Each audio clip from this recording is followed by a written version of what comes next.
Good evening, ladies and gentlemen. I'd like to call the meeting to order. Mr. Clerk, would you please take roll call? Dave Abdallah. Here. Bill Bazzi. Here. Robert Constant. Here. Lisa Hicks Clayton. Here. Denise Malinowski Maxwell. Here. Ray Muscat. Here. Tom Wenzel. Here. Madam Chair, you have a quorum. Thank you. I'd like to have Hassan Ibram lead us in the Pledge of Allegiance. Pledge of allegiance to the flag of the United States of America and to the republic for which it stands, one nation, under God, indivisible, with liberty and justice for all. Thank you, everyone. Please be seated. Council Chair, could we have a moment of silence for Right, please. Okay, at this moment, I'd like to take a moment of silence for Lieutenant Bruce Crott, who had 20 years with the police force. He passed from cancer this week.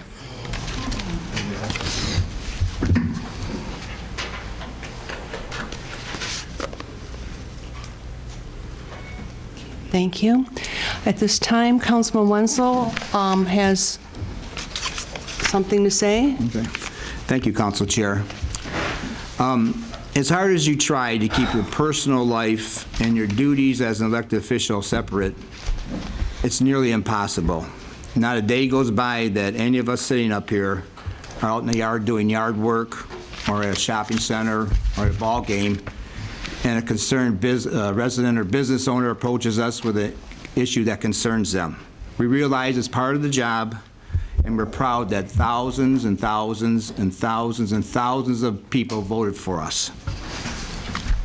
Out of the hundreds and hundreds of jobs in the city of Dearborn Heights, there's only 12 or so that are approved by the citizens of Dearborn Heights. Once again, it's an honor to serve the residents of Dearborn Heights and its business owners. And I'd like to share something with you. Take about a minute.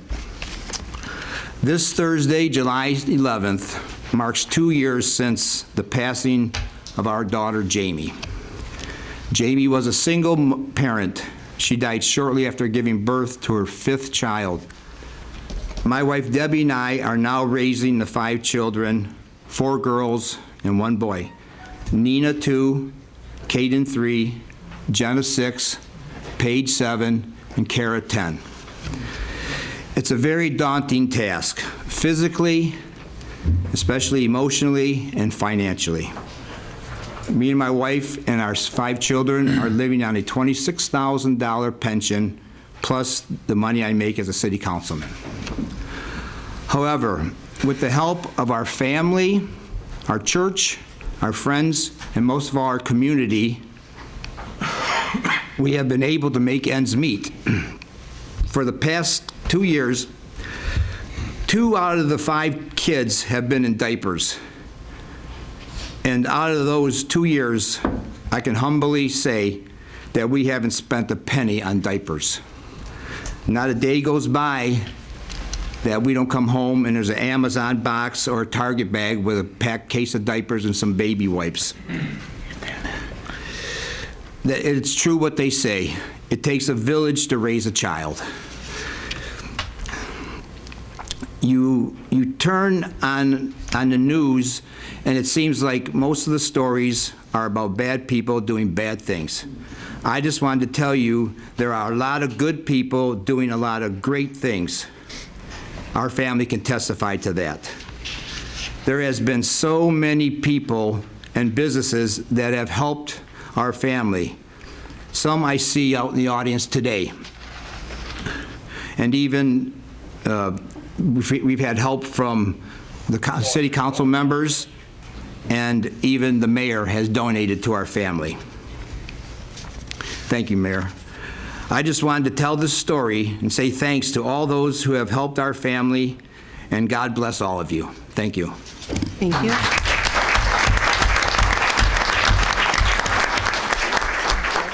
Okay, at this time, we have the agenda approval. Madam Chair, Councilman Constant. I move that the agenda for the July 9th, 2019 regular City Council meeting be approved. Support. Supported by Councilman Muscat. Before we go further, I'm going to ask everybody to check their phones so they do not go off. Thank you. Okay. Do I hear any discussion? Okay, this is the agenda approval. All those in favor say aye. Aye. Those opposed? The ayes have it. Next, we have approval of the minutes. This is the minutes from the regular meeting of June 25th, 2019. Madam Chair, Councilman Abdullah. I move that we approve the minutes from June 25th, 2019 regular meeting of the Dearborn Heights City Council as outlined in item 4A. Second. Supported by Councilwoman Hicks Clayton. Is there any discussion? All those in favor say aye. Aye. Those opposed? The ayes have it. Next on the agenda, we have public hearing and comment on agenda items only. That's items that are on today's agenda. We ask that you limit it to 2 minutes. Please come to the microphone, state your name and where you live. Good evening, members of council. My name is Amir Macklin. I'm an attorney. Our address is 23756 Michigan Avenue in the city of Dearborn. Madam Chair, I emailed earlier this evening a request for an extension of time. I don't know if you would have the right to approve that extension at this point. No, I didn't get it, but at this point, I'm not giving extensions because I suspect we're going to have a lot of 2-minute people here. That's fine. Thank you. And thank you for the opportunity to speak. My comments today are in regards to agenda items number 8B and 9A, which are the ordinance involving H1906, the smoking lounge ordinance. As I outlined in my last comments to the council 2 weeks ago, or last week, I believe, this is going to be an issue for the city of Dearborn Heights. The adoption of this ordinance is in violation of the Zoning Enabling Act. As an attorney representing somebody who's already had an approved building permit and somebody who has had plans submitted to the city, this is going to desperately impact the city of Dearborn Heights and lead to litigation for the city of Dearborn Heights. This is something that will be challenged in court. Secondly, I anticipate that many members of the community are going to come out and speak against the client that I represent today. Most of these, well, conceivably all of the comments are going to be without merit, and I challenge this council to do a hearing on this issue. If anybody is going to be using these comments to make a decision in their determination today, I'd like to have a hearing to challenge these people and to challenge the veracity of their statements and what they're going to say. This is not an ordinance. It should not be an ordinance perceived to stop or impede the ability of somebody to come in and open up new business in the city of Dearborn Heights.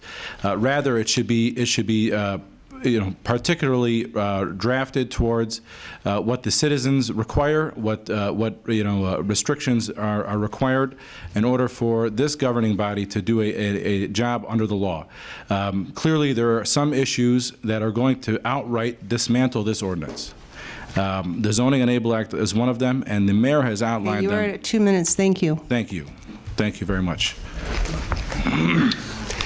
Is there any other public comment in regards to our agenda items today? Good evening. Your name and 2 minutes, please. Good evening. My name is Abbas Khalil. I live at 6754 Riverside Drive in Dearborn Heights. I'm the owner of the Lava Lounge, and I'm proud to say that I've been living in this beautiful city for over 25 years. I'm here today because I love this city. It's my home, and more importantly, it's my kids' home. I heard about this moratorium that passed 6 months ago, and I was very happy and in full support of it because I know the havoc it can create for a city if we have a bad actor that doesn't follow or respect the law, that has no consideration for residents, health and safety, and that will stay open all hours of the night, allows and encourages alcohol illegally into the lounge, underage drinking, and that's just to name a few. The hookah lounges we have in the city today run clean and lawfully. They do not in any way conflict with the health and safety of our community. Hookah lounges that adhere to the law are protected by this ordinance. Councilman Abdullah and Attorney Macklin, I don't appreciate you guys using Islam as a religion as an excuse for the misconduct by any smoking lounge.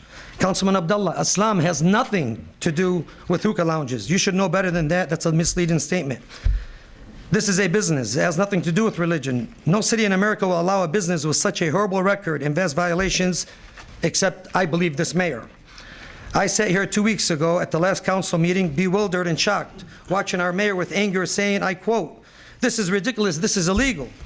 And if you see him, you think he's fighting for a good cause, a church, a charity, or something. But no, he was fighting for an ordinance that requires compliance and promotes health and safety for our city. Myself and others were also shocked to see last meeting, Councilman Abdullah and Councilman Constant taking advice and being coached by Attorney Macklin, who is the same attorney for Sky Lounge. Right here, my own 2 eyes, and many people saw. Mr. Mayor, why are you fighting this hard for a business that has been Dearborn's nightmare, depleting all its resources by nonstop violations, illegal activity, fighting, open all hour of the night, and disturbing the peace. I can go on and on. The state of Michigan has also cited him many times. He's one of their biggest burdens. A member of the Dearborn Heights Planning Commission informed me and was in awe that this was passed behind his back while he was on vacation. And it's a fire lane, and it's only 20 feet away from a gas pump. The fire hazard is enormous. Mr. Mayor, you're also making false accusations about the council and existing hookah lounge owners of things that only I think you're guilty of. None of us are stopping competition. Blue Moon opened, and I was their biggest supporter, and I'm friends with the rest of the hookah lounges. Thank you. Your 2 minutes is up. Okay. Anyone else, please step up to the microphone. You have 2 minutes. State your name. Ma'am, my name is Feroz Bazi. This is Hassan Own. I'm going to speak on his behalf. He asked me to do so. Is that okay? Sure, that's fine. My name is Hassan Own. I'm a Dearborn Heights business owner of Palma Bistro for 4 years with my brother Sam Own. I found out that my brother was scamming Mr. Ayman Talib since September last year to take over my business without my knowledge. He sold him the business, and at the same time, Ayman leased the building next to my restaurant with a plan to turn it into a hookah lounge. They waited for months. When I confronted them both, my brother and Ayman, they denied the scandal. When I got injured on the job in March and took off work for less than 2 weeks, I came back to work only to realize the locks were changed in the business, and the business was turned over to Ayman. The deal was sealed with a $300,000 cash money given to my brother by Ayman Talib with another buyer that came in and offered my brother, and that buyer was Mr. Abbas Khalil. He came and offered my brother and I $325,000. My brother said no. Why? Because he already made the deal with Ayman Talib. As we speak today, the restaurant has a sign of Sky Italian Bistro with my original logo that I paid for, also illegal. Ayman claims that he took over a fully functional restaurant for free, $500,000 business for free. Does that sound right? No, of course not. What sounds right is that Ayman would have bought my business cash under the table only if he was guaranteed by someone in the city that a hookah lounge license and a restaurant establishment will be given to him.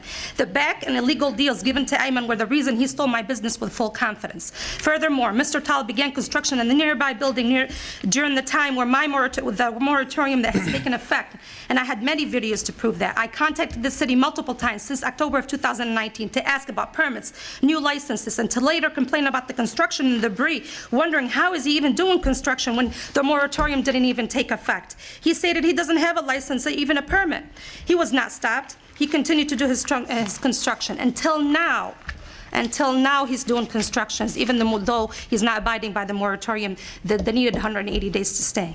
Is Mr. Talib above the law? This is what we need to know. Who's responsible for approving his permits and the license without abiding by the moratorium or hiding his permits until the right time? In the last meeting, it was noted only by the mayor that he was aware, he is the only one that was aware of the new lounge opening up soon. It was almost a done deal and ready for business, while the other council members had no clue that the business, specifically, the business was about to start. Specifically in January, when the moratorium was passed. Your 2 minutes is up. Ma'am, I have one more thing, if you don't mind. It's a message to the mayor, if you don't mind. Is it 1 or 2 sentences? I promise you. No more than 2 sentences.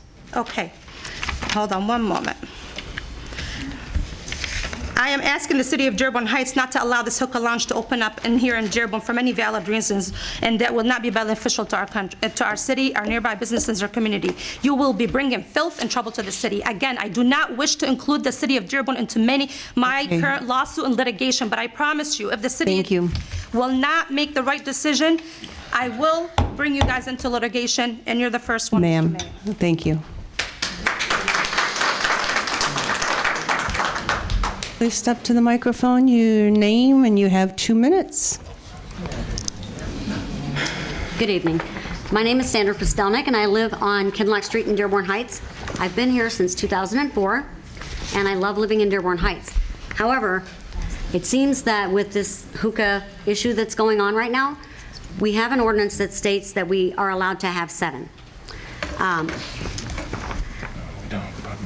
Mr. Mayor, you claim in Section 8B of your most recent notice on this that you have a motion to veto the ordinance because it improperly stifles competition for the benefit of existing businesses to the detriment of the city and its residents. The ordinance doesn't stifle any competition whatsoever. As you claim, it limits the number of that type of business that can be within the city limits. It doesn't prevent that type of business. It only limits how many. The increase in competition is not going to be beneficial to any existing lounge owners or to any residents of the community. Due to the limited funds that people here have to spend on that type of activity, he's not gonna make any money doing that. All he's gonna do is bring down the businesses that are already existing in the city. The less money they make, the less taxes they pay, the less they do for this community, and the less they wanna help people. That's not gonna help anybody.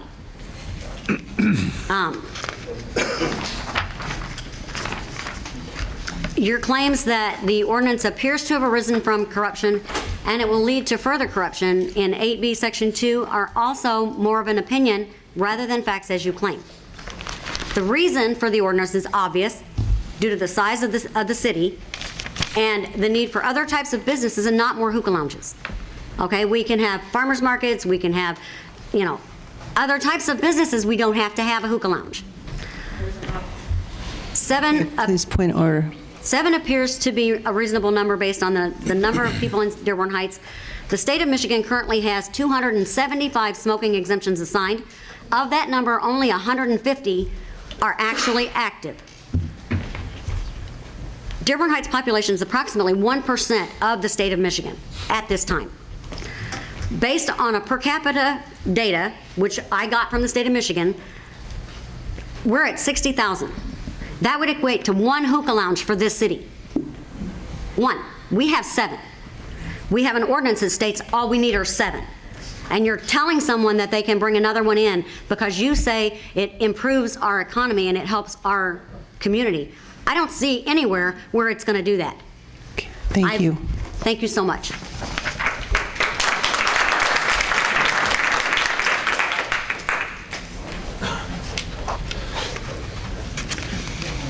Name in 2 minutes, please. Zuhair Abdelhaq, Dearborn Heights. Last city council, I brought some papers and I said the ordinance which is written must benefit the community, must promote the safety of the community, must promote the businesses of the community. It's not done for one person or against one person or one group. The only thing you need to decide tonight is this hookah lounge fit in the place where it is going to open? Does it fit with the environment around it? Does it benefit the city and its residents? Does it improve the area and the economy in that area or not? Those are the things you need to decide on and nothing else, no matter who says yes or no or what happened. But I believe our safety, I believe our city deserve this city council to make the right decision. Thank you. Thank you. Anyone else? 2 minutes and state your name. Suzanne Todd, Academy Street. Hookah use is widespread and is increasing dramatically among adolescents. Countless studies show smoking tobacco through bubbled water does not keep the tobacco from being toxic. This is alarming due to the health risks of smoking hookah at an early age. Both the American Cancer Society and the American Lung Association have called for stringent policies to limit hookah smoking. Many cities across the U.S. are banning or limiting hookah lounges. Even liberal cities like New York and San Francisco are against hookah smoking. In New York, the health department embarked on a public awareness campaign warning New Yorkers about health risks of smoking hookah. The city ads campaign warns that 1 hour of hookah use exposes the smoker to as much as carbon monoxide and tar as smoking 10 cigarettes. San Francisco voters banned all flavored tobacco sales last June, and full enforcement of that law began on January 1st of this year. Closer to home, the Dearborn City Council voted unanimously the number of smoking lounges to 15 and required that they get a state exemption to the 2010 smoking law that forbids smoking in places that sell food. So now that these hookah entrepreneurs are trying to flood Dearborn Heights with these hookah lounges because Dearborn has limited them, why should Dearborn Heights pick up the slack from Dearborn? The protection of our children is why Councilman Bazey wants hookah lounges limited, not because of any benefit to himself, as the mayor is accusing him of. These accusations stem from Councilman Bazey's research into city matters that are exposing some troubling issues. In face of all the damning evidence against hookah smoking in our children, one needs to question the motivation behind the promotion of unlimited growth of these hookah lounges in our city, in addition to smearing the reputation and good name of Councilman Bazey by the Pletko administration. Thank you. Your 2 minutes is up.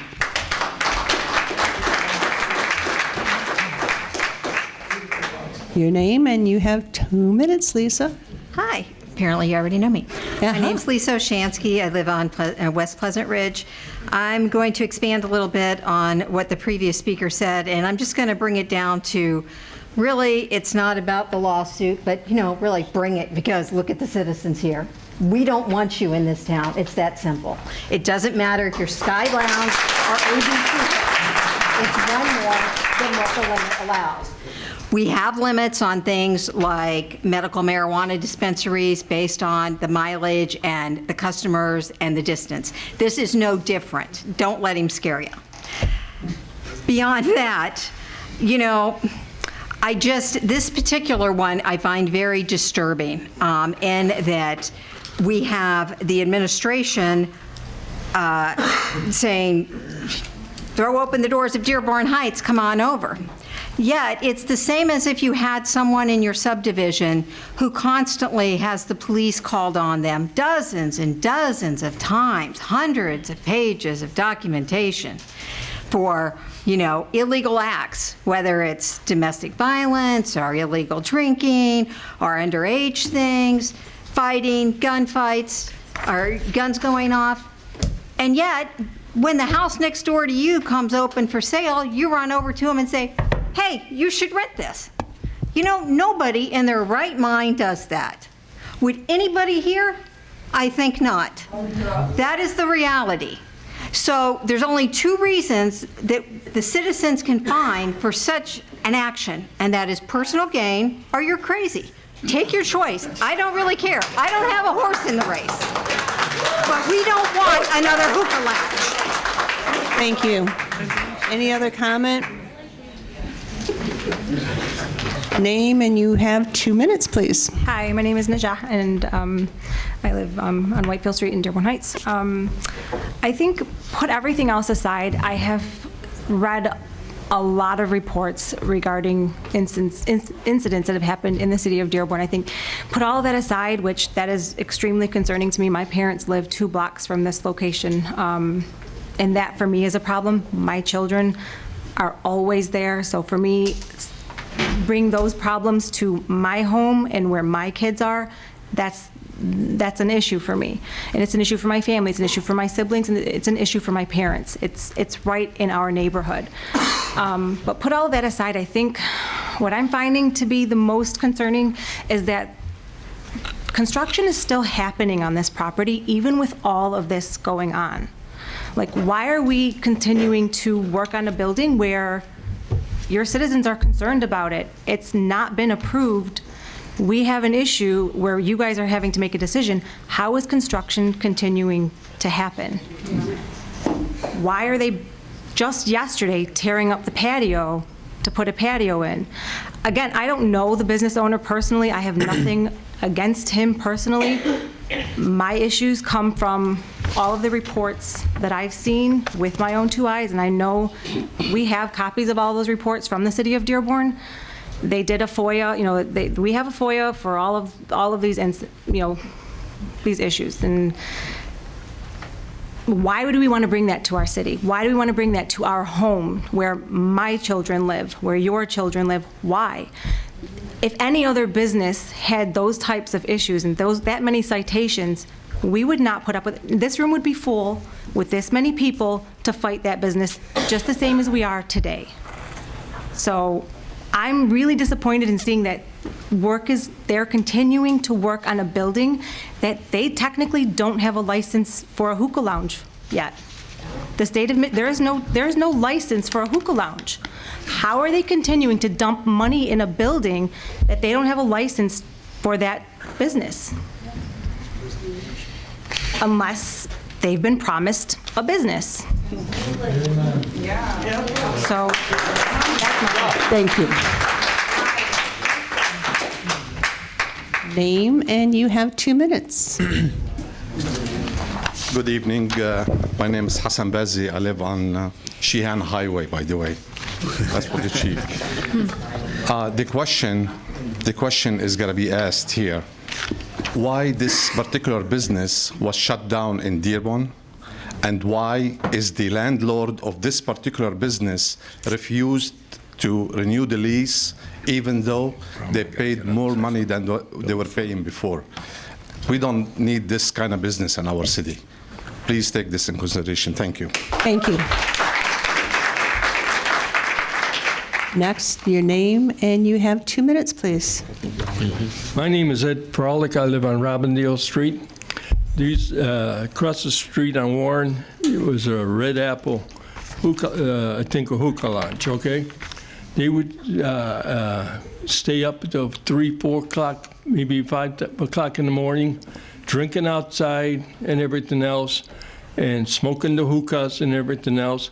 And I called and complained, and then something was done on that, okay, and that. The reason I come up here is this. I used to smoke Camels, cigars, and tobacco, and pipe, and all that. I smoked for 35 years. I'm all against hookahs. I'll tell you why. I had 3 operations on my left leg. I had 1 operation on my right leg.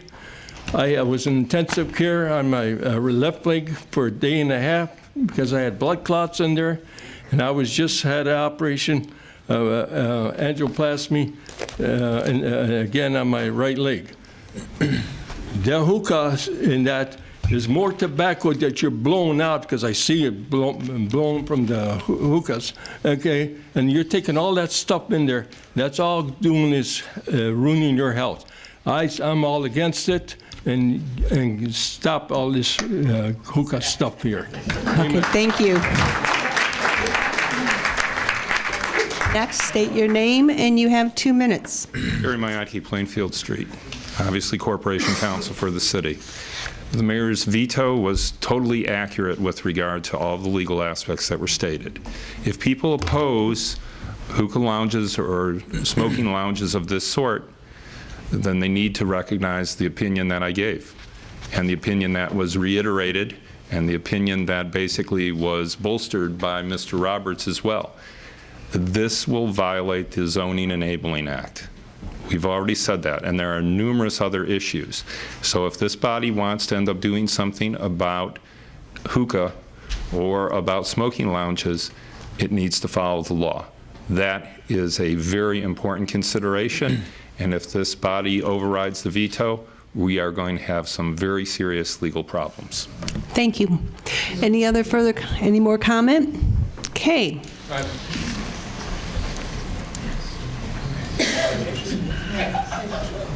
Name, and you have 2 minutes, please. Good evening. My name is Jack McIntyre, Hazelton Street, interim director of the building department, doing my very best. What I want to make clear, first of all, is I don't really have an opinion one way or another about the hookah. I think we spent a lot of time months back asking for a lot of information when marijuana came to play.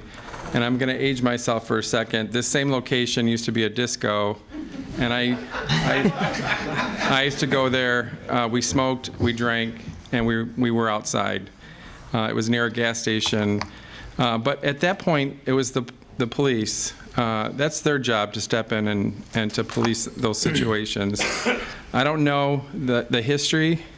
I'm a little offended that people are suggesting that there's some kind of corruption involved here.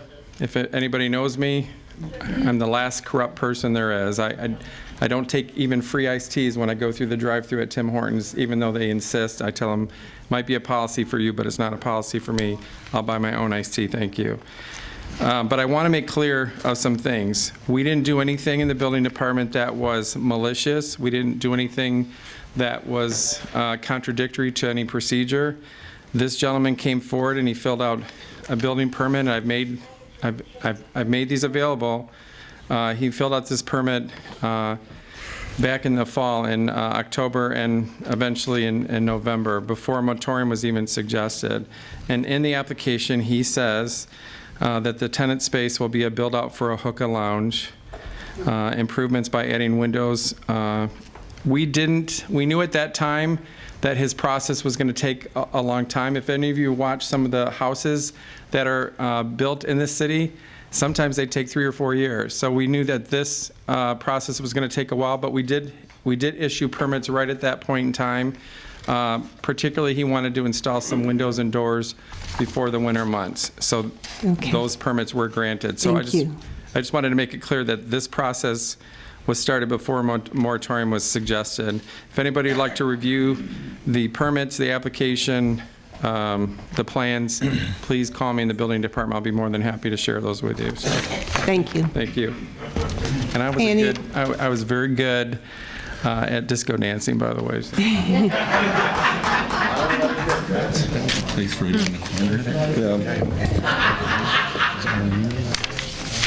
Okay, go ahead. Ayman Talib, Sky Lounge, 23914. I would like to thanks Rick for the comments he said. I would like to answer a few questions that's regarding permits and plans. We have plans and approved permits, as the building department says. So we did the right things of apply for the right permits and everything, and we got approved for everything, and it's supposed to be a hookah lounge. I do understand other competitive and where they're coming from regarding, bringing an oldest, biggest lounge to the city of Dearborn Heights. I do see in what they're kind of scared of, taking a business from them, which is understandable. So I would be scared of Walgreen across if I'll be a CVS. So that's something that we can understand of. Speaking of Hassan Aoun lives in Dearborn, not Dearborn Heights. And this is... I have a business in Dearborn Heights. No? Okay. All right, point of order, please. So that's regarding just, I don't see any residents that's around that block, actually, that coming forward to see. All right, point of order. Let's just keep it to the the speaker, sir. You got 45. Okay, thank you. Any other? Step up to the microphone, state your name, and you have 2 minutes. I'm Faye Shammy. I am listening to all of this. I don't know all the ordinance and the laws or anything. I live close to there. And my concern is, when I was given all this information about all the violations and things that have already happened, and they're not, they're facts, because this is what's going on. My concern is not just that you already have how many in the city? We don't need that many. It's not a good place for our kids. We're not promoting, there's nothing, it's just a hangout. It's not good for our kids. Our kids already have enough garbage to go to. We got to worry about the drugs. We got to worry about drinking and all this other stuff. I don't care whether I'm a Muslim or I'm not. It's not good for our kids. The smoking, the drinking. I've watched other places where they go into, and I don't like their looks. I don't like the way they present themselves, and then they could stay up at all hours and violate and do whatever they please. I'm not here I'm here for us, because this is our community. You guys are working for us. They say you're a public servant. You're supposed to be serving us, not.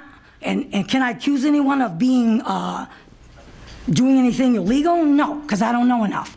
I know that we don't need another one, And right now, I'm really annoyed that everybody seems to think that, not the people, because you see what we have, and if there were more chairs, there'd be more people here. Our kids mean something to us. That's right. And I don't want my kids having more garbage around us. We have enough. I already have one behind me. I've got one on the next street. There's enough. We don't need no more. Thank you. Good job. Any further comment? Okay, at this time, let's move forward. Okay, go to the podium, state your name, and you have 2 minutes, please. Hi, my name is Rhonda Alfasi. I live on Melbourne Street. To answer, where is he? Right here, this guy's question or statement, I live close to that area, and I don't want garbage near my house. Kids are not. I'm tired of this corruption going on in this city. I don't want any more garbage. We need to clean this place up, and I don't want anything to happen to anybody living in this area. So if the cops can do their job, that's great, but I think it's going to be too much to handle for them. That's enough. Can't deliver packets. There's a gas station right there, so if somebody's gun goes off, the gas station explodes.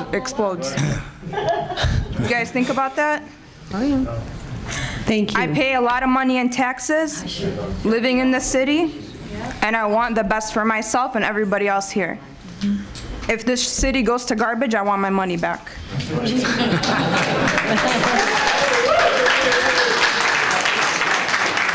Thank you. Name and 2 minutes, please. Wissam, I'm actually a new resident of Dearborn Heights. I just bought a house yesterday. 6'6", right behind the supposed Skyhooker Lounge, 6622 Parkway Circle. I'm actually neighbors to the old Sky Lounge on Oakman, and disaster. I used to work at Hamiro Restaurant 10 years ago. Liquor bottles in the parking lot, I used to have to clean it up every single night. So I got 3 daughters. The last thing I want is another party in my backyard. So thank you. Any other comment? Okay, at this point, let's move forward. We have our public hearing and comment. I'm sorry, we just did that. Never mind. All right, we have fund transfers and current claims. Madam Chair. Councilwoman Hicks Clayton. Move to approve fund transfers and current claims, items 6-1 through 634 as submitted. Support. Support by Councilman Muscat. Is there any discussion? Council Chair. Councilman Muscat? I have just one question. I believe it's for, if you don't mind, to Mr. Salmi on item 611. They have some trees that were cut down along a back fence at a few places. Are those on private property? It says 7420 Nightingale, 7440 Nightingale, and 7435 Robindale. I don't know why we're paying, if it is private property, why are we paying? Yeah, all the trees that Dearborn Trees cuts down are in the city right-of-ways. Okay, so these are city right-of-way trees. Okay, thank you. Thank you. Appreciate it. Any other? Madam Chair. Councilman Bazey. Yeah, again, I'm going to vote no on these invoices. Again, my concern is a lot of these companies that we have here, that we use over and over, never went out for rebid. I've never seen it, and we know at least a couple of the companies on here, they do a poor job, and I know some of the residents been here to voice their concern about these companies, yet we're still using the same companies over and over. And again, we need to send these companies for rebid, and I have a big problem with the mayor's attorney. He's not really, I don't want to call him a corporate counsel because he doesn't represent the city council, at least not the 5 of us. He's charging the city residents $798 for this veto. And if the mayor wants to veto something, he needs to do it himself, not use the corporate counsel. So I have a problem with that too.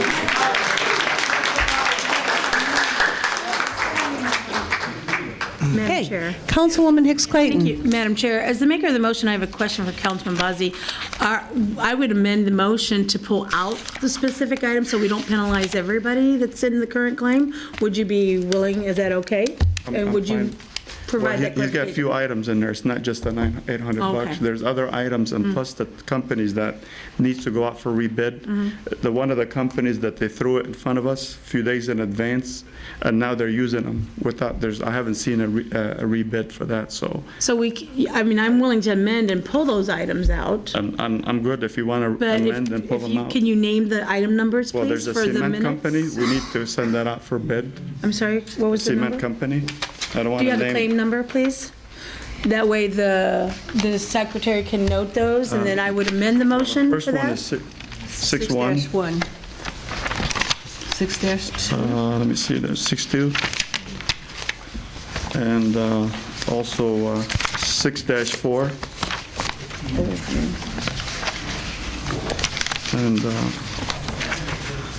And also the attorneys. 622 is the attorney fee, Yep. correct? Yes, correct. 6-1 and 6-4 were both bid out. I haven't seen a contract. I've been asking for it for months. We can pull those items out and then present that bid to us so we can make sure that's correct, and then they can be added back in Yeah, after the fact, after the vote. So you got 6-1, 6-2, 6-4, 6-22? Correct. That's for the date of 6/26/19 in the amount of $798. I'm sorry, what was that, Madam Chair? The amount is $798. The date of service is 6/26/19. And that's on 622, correct? Correct. So you're only amending that to remove that 798 fee? Correct. And that was for the veto letter, correct? Correct. Is that, so I would amend the motion to do that, and then your person who seconds has to agree. Who's the second person? Second was Ray. I'll second it, but are you going to open it up for? Discussion. Could you please restate that motion for us, please? Councilwoman Hicks Clayton. So the motion is to be amended. We're approving current claim 6, it would be 3 on through 34, with the exception to take out 1, 2, and 4, and 22 to remove the $798 fee. That payment will not be made out of that $15,653. That's as submitted. Second by Councilman Muscat. Yes, that was supported. Supported. Is there any discussion? Sure. Councilman Muscat. We'll be able to discuss this again, hopefully, to remedy what's going on. Yes. Absolutely. I'm not comfortable with just getting rid of everything here without getting into detail on why we're doing it. So I appreciate it if we can have a study session as early as next week to talk about this. People did do their work, so they have to get paid. So let's keep that in mind. Absolutely. Madam Chair. Councilman Abdullah? I believe, and administration can correct me if I'm wrong, but I believe artistic lawn, which is number 4 and 5, which I have a question on, but either way, I believe that was bidded out, if I'm not mistaken. Is that correct? Yes. It was And bidded. that was the winning bid, if I'm not mistaken. No, we voted it down at the last meeting because the contract had specifics to tailor it to certain companies that can bid on that. So, well, that's what it says. I read it. Have a point of clarification. Director Salmi, would you like to comment? So Artistic was a contractor that was being used in the 18-19 budget. So the work that they continued to do was through the 18-19 budget. These invoices was work that was done before July 1st. I had spoken with the mayor and the city, the council president, as recently as yesterday, regarding how we go forward, because the first bid package we did put out, you were correct, it was specific to type of equipment. It was a 5-year contract, which was rushed and done in error. I had just come on, I'll take some of that heat, but going forward, my conversation with the mayor and the council chair was that being in the middle of the grass cutting season, that it would be my recommendation, I have no ties to any of these businesses, that we go forward with Artistic, we do the correct bid for in the fall, so we're not behind the 8 ball. If the council wants to not pay this vendor, he's going to quit cutting the grass. We don't have a vendor in place, and we're in the middle of grass growing, coming up into fall, which is going to be a challenge. And I remember at the time, one of the issues was the type of equipment that we had in the contract that was conditional. Councilman Bazzi's correct. It had, and I didn't look at it, and it had listed all this type of equipment. We changed that to say commercial equipment, commercial grade type of equipment. Right. And I think it also was a 5-year term, and it just got rushed. In the meanwhile, the grass is growing, so my thought was we use a contractor that was being used by the city before I got here. So that's where we're at right now. So, Madam Chair, I don't mind including artistic, but again, I didn't want to mention the name, but since you guys mentioned it, again, we've been discussing this topic since I've been on the council for about a year, or at least almost 2 years. We can extend it, but it has to be a short extension, because the way the bid was presented to us at the last meeting, that when you guys said, okay, this is our choice, other companies was cheaper, actually. The only difference was, it was the tonnage. And I've been doing a lot of research. That's a small fee comparing to the other stuff that they're doing, which is cutting grass, the city grass, or even residents who are not in compliance. So again, I don't have a problem extending it, but there's got to be a timeline when we should actually see new bids, excluding special equipment, which actually leads me to believe, as you mentioned, Mr. Salmi, is you're favoring certain companies when you tell them exactly what to put, what equipment, right, which is exactly the same equipment that companies use. And that's why I make it generic commercial grade equipment. Right. He adjusted and that. that was the conversation I did have with the council chair. That take care of that. Again, but we need a timeline is when we can see that rebid. Councilwoman Hicks Clayton, so would you please amend that? We're good. Again, my apologies to the clerk and the secretary. We'll add 4 back in. Okay, that's artistic. So again, we're removing 4 and 6. 5, actually. Well, we didn't take 5 out. No. So we're removing 6.1, 6.2, 6.22 is minus $798. Got it? Awesome. Hey. Thank you. And then, Do I get a second from? Can I add one more thing? Sure. So I was told that A-Land was under contract with the city, that they had a contract in place. So if you do want to pull that, then I'll have to get with the clerk's office to find that contract. Yeah, please. But that wasn't, I wasn't here when that was in place, so. Sure. But that's what I'm told. We do. I believe I'd like to see that contract, and also what are they doing for the concerns of the residents when they complain that they did a poor job? And again, we talked about that the last few meetings. If a resident has a complaint regarding one of our contractors, please get a hold of me, and I will definitely address it. Thank you. Okay, is there any, Councilman I had a question Abdallah? for Director Selmy. I did have a concern on these particular bills with 6.4 and 6.5 in regards to the sidewalk and weed. And if you look at the combination of the two, and I know some of the residents are paying, but we got to figure out something, somehow, some way, maybe within our own department, somehow do this, even if we have to add more employees.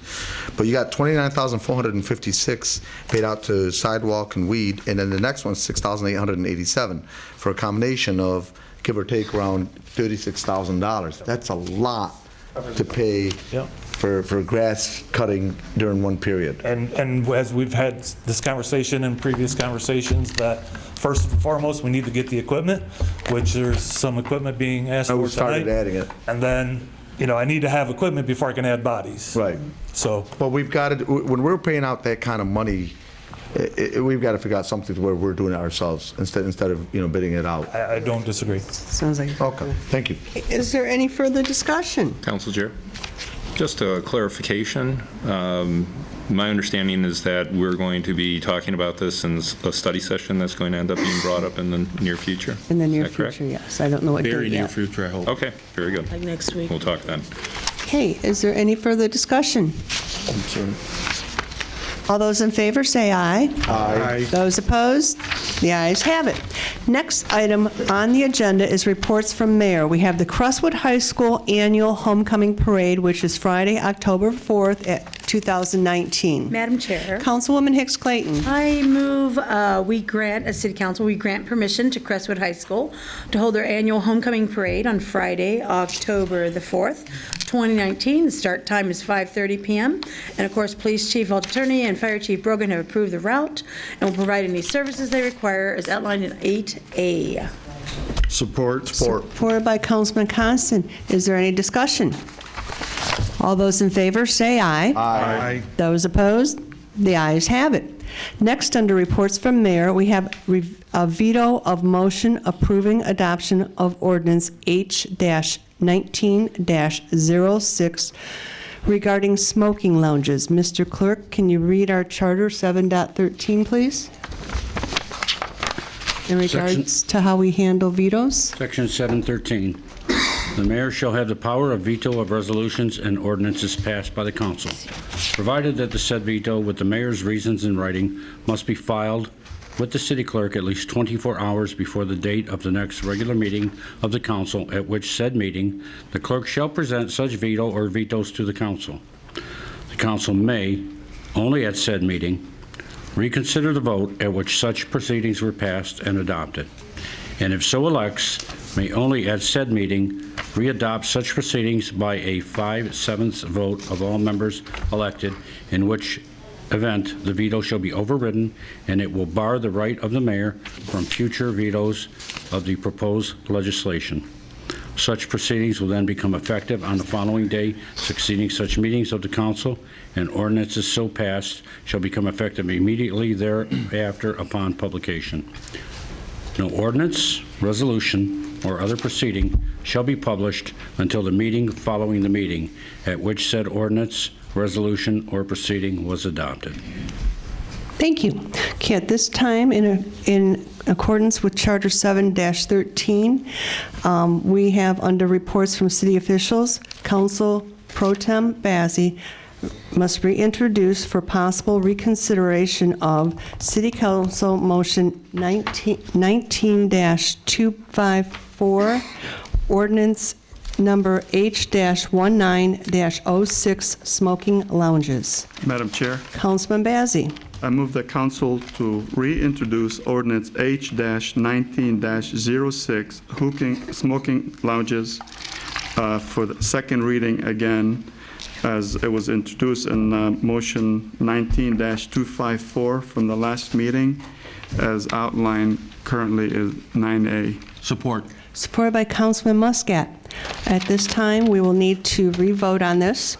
We open to discussion? There should not be any discussion because we've already exhausted that 2 weeks ago, unless there's something that's happened that's Madam Chair, can I make a couple brief comments? I just asked. at this point, we're just going to entertain the veto, please. But it's not fair. Residents, I at least would like to give some rationale for my veto, if I might.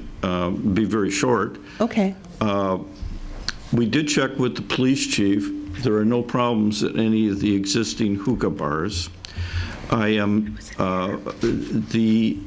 biggest concern I had was the fact that both of our city attorneys told us that this ordinance is defective. Even the applicant's attorney is telling us this is defective. It needs to go through the Planning Commission, and that is an important thing under state law. So I will be recommending to the Planning Commission that they take this matter up, and when they do and pass it, that's when it's going to be an effective ordinance. I'm concerned that this thing isn't worth the paper it's written on because the rules haven't been followed. The other thing is it's a restraint of trade. Why 7? Why not 5? Why it allows the existing ones to be instituted in.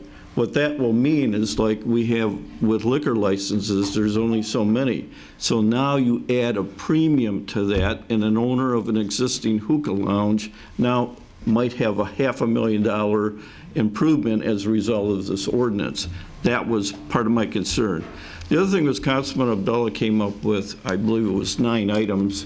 I don't know that I agree with all 9, but there were a lot of suggestions he had to improve the ordinance, and I would like to have seen those incorporated into this, and he was denied. So that was the reason to veto the ordinance. Council Chair? Thank you. Councilman Muscat, Real quick. I made a commitment to the residents of this city that I will do and be their voice. You all spoke tonight. But beware of what you ask for. Okay? I'm going to go with the residents of this city, because that's what you all, I've received emails, phone calls, text messages, and people here tonight. But we're not limiting anything, because if that's the case, well, why don't we just have some strip clubs down the street too? Okay? And we don't want that.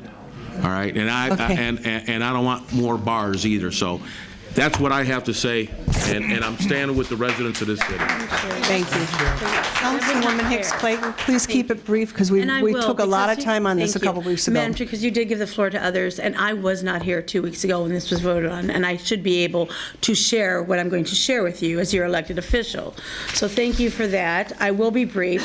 Elected officials, I'm going to remind you, we do work for you. I fully acknowledge that. It's clearly stated that we do what's in the best interest of our community. My question is, we are simply to make a decision on an ordinance. I'm going to tell you why I support it. I support it because I care about all of you. It's that important. When you say something's without merit, I look at facts. I have facts. I've talked to the state. I've looked at all the issues. I've looked at the commission, Planning Commission from Dearborn's records and minutes, and we are going to protect you because that's what we're elected to do. So I will stand with your ordinance this evening, sir. Okay. Well, let's at this point, this is a veto, and we're going to move forward with it. Council Pro Tem Bazey did reintroduce it. At this time, we're going to take a vote. We need 5 out of 7 people, and we do need, I will poll everybody in the end to make sure the number's correct. Okay. If you vote yes on this, you will override the veto from the mayor. If we have 5 people, it will be what is considered a super veto. Okay, at this time, all those in favor of Ordinance H-1906 say aye. Aye. Those opposed? No. No. Okay, let's poll. Councilman Muscat, how do you vote tonight? Yes. Councilman Muscat is a yes. Councilman Constant, how do you vote tonight? No. Councilman Constant is a no. Councilman Bazey, how do you vote? Councilman Bazey is a yes. Malinowski Maxwell is a yes. Councilman Abdallah, how do you vote? No. Councilman Abdallah votes no. Councilwoman Hicks Clayton, how do you vote? Yes. Councilwoman Hicks Clayton is yes. And Councilman Wenzel, how do you vote? Yes. Councilman Wenzel is yes. Ladies and gentlemen, we have a super veto. At this point, it will be effective upon publication, which should should be published tomorrow, and it can never be vetoed again. Okay, at this point, let's move on. Next, under reports from city officials, we have DPW Director Salmi, Building and Maintenance Department equipment purchase for one KC-132 series replacement van body. Madam Chair, Councilman Abdallah. I move that we concur with Public Works Director John Selmy. Department is requesting permission to purchase one KC-132 series replacement van body in the amount of $17,541.34. And this purchase is being made through the State of Michigan MI Deal Program as outlined in item 9B. Support. Supported by Councilman Bazey. Is there any discussion? Council Chair. Councilman Muscat. What is this replacing, and what is it going on, and for what department? Director Selmy, would you like to answer that? It's replacing a work box on an F-450 that's in the Building and Maintenance Division. The cabin chassis is in good condition. The box is rotted out. Thank you. Thank you. Any other discussion? Okay, at this time, let's take a vote. All those in favor, say aye. Aye. Those opposed? The ayes have it. Next, we have DPW Director Selmy, building maintenance equipment purchase for 2 Hustler Super Z HD mowers. Madam Chair. Councilwoman Hicks Clayton. Thank you, Madam Chair. I move to concur with Public Works Director John Salmi and grant permission to purchase 2 Hustler Super ZHD mowers in a total amount of $23,665.14, and the pricing is from Sourcewell, which Dearborn Heights is a member, as outlined in 9C. Support. Supported by Councilman Muscat. Is there any discussion? All those in favor say aye. Aye. Those opposed? The ayes have it. Next on the agenda is DPW Director Selmy, Lewis Manor Subdivision Paving, recommendation of contract award.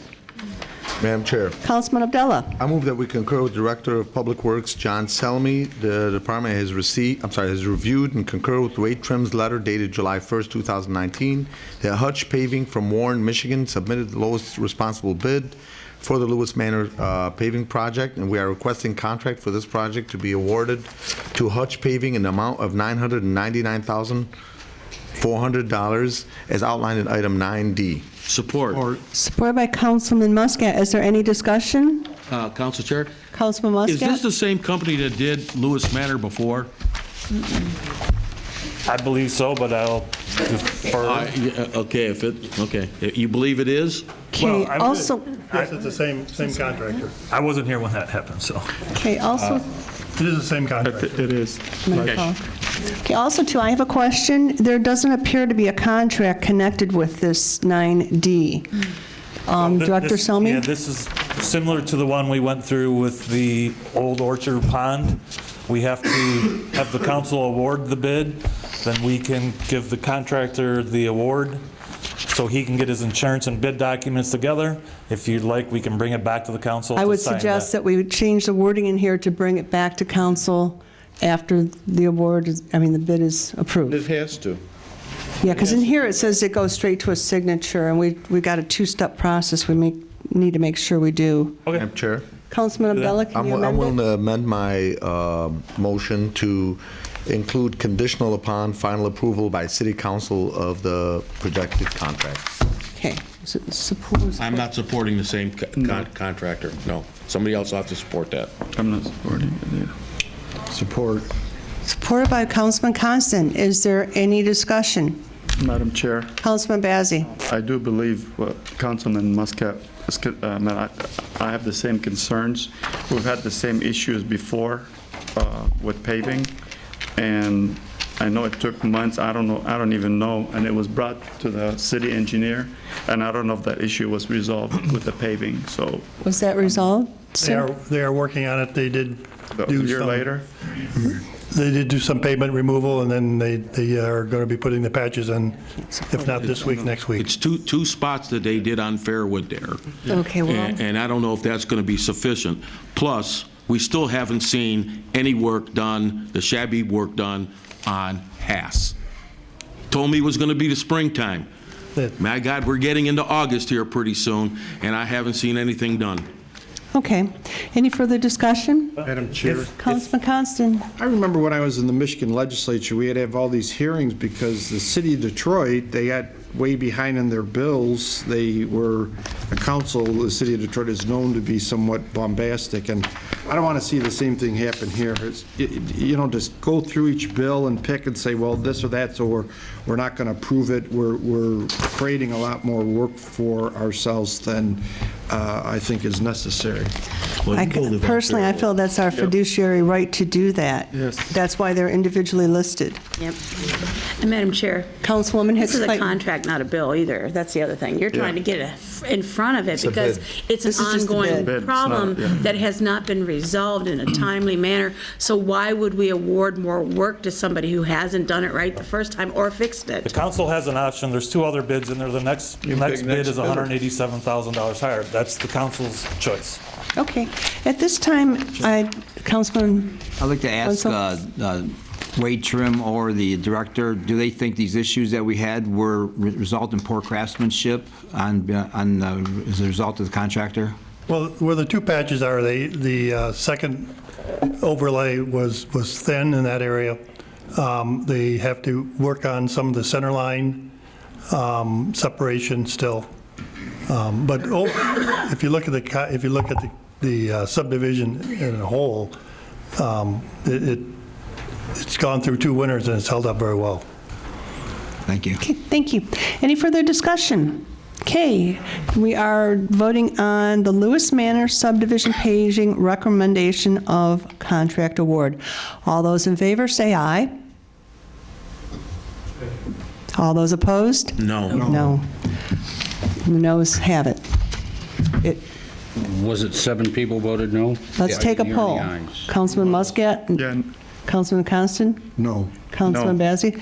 I'm no. Councilman Abdullah? No. Councilwoman Hicks Clayton? No. Councilman Wenzel? No. Thank you very much. 7 noes. Madam Chair, if I might, I'm not recommending, because there were concerns about the contract that was done, but I feel bad for the residents that are subjected in work that we would like to get done for them. Would you consider the second bidder Cadillac Asphalt? We'd have to bring it up. It needs to be have to be presented to us. What about the option of just putting it out for bid again? Well, These are the only 3 bidders. I mean, that I bid on. don't know how many companies do this type of work, but I'd imagine there's probably more than 3. There's not a lot, and the other problem is there is so much construction work. These companies bid on it saying that they could do it this year. The problem we might run into is 60 days, they may not be, or what they'll do is they'll say, okay, we can do it, but now, like Cadillac might say, rather than $1,187,000, you give me $1,400,000. So the prices may go up, where you got them locked into a price right now. But we could also go back to them and just say the council's okay with the lower, because sometimes when somebody loses a bid, they're more than willing, okay, I mean, it happens in business all the time. You make a bid on something, you don't get it, somebody else gets it for, I don't know, $100 less or whatever it happens to be. Usually that second bidder is, a lot of times in business, willing to go back to that lower bid, knowing that that's why they lost out, is because of that amount. They may be willing to do it. So sometimes I've always wondered in government why we don't honestly negotiate. I don't call know. them back and I try don't to know negotiate the them back down. legalities of that. If we ask for a closed bid, then we open them up and then we start negotiating with people. I'm not a lawyer. I think that's a problem. That's fine. Then if you can't do that, then put it out for bid again. And this is public knowledge what the bids were right now.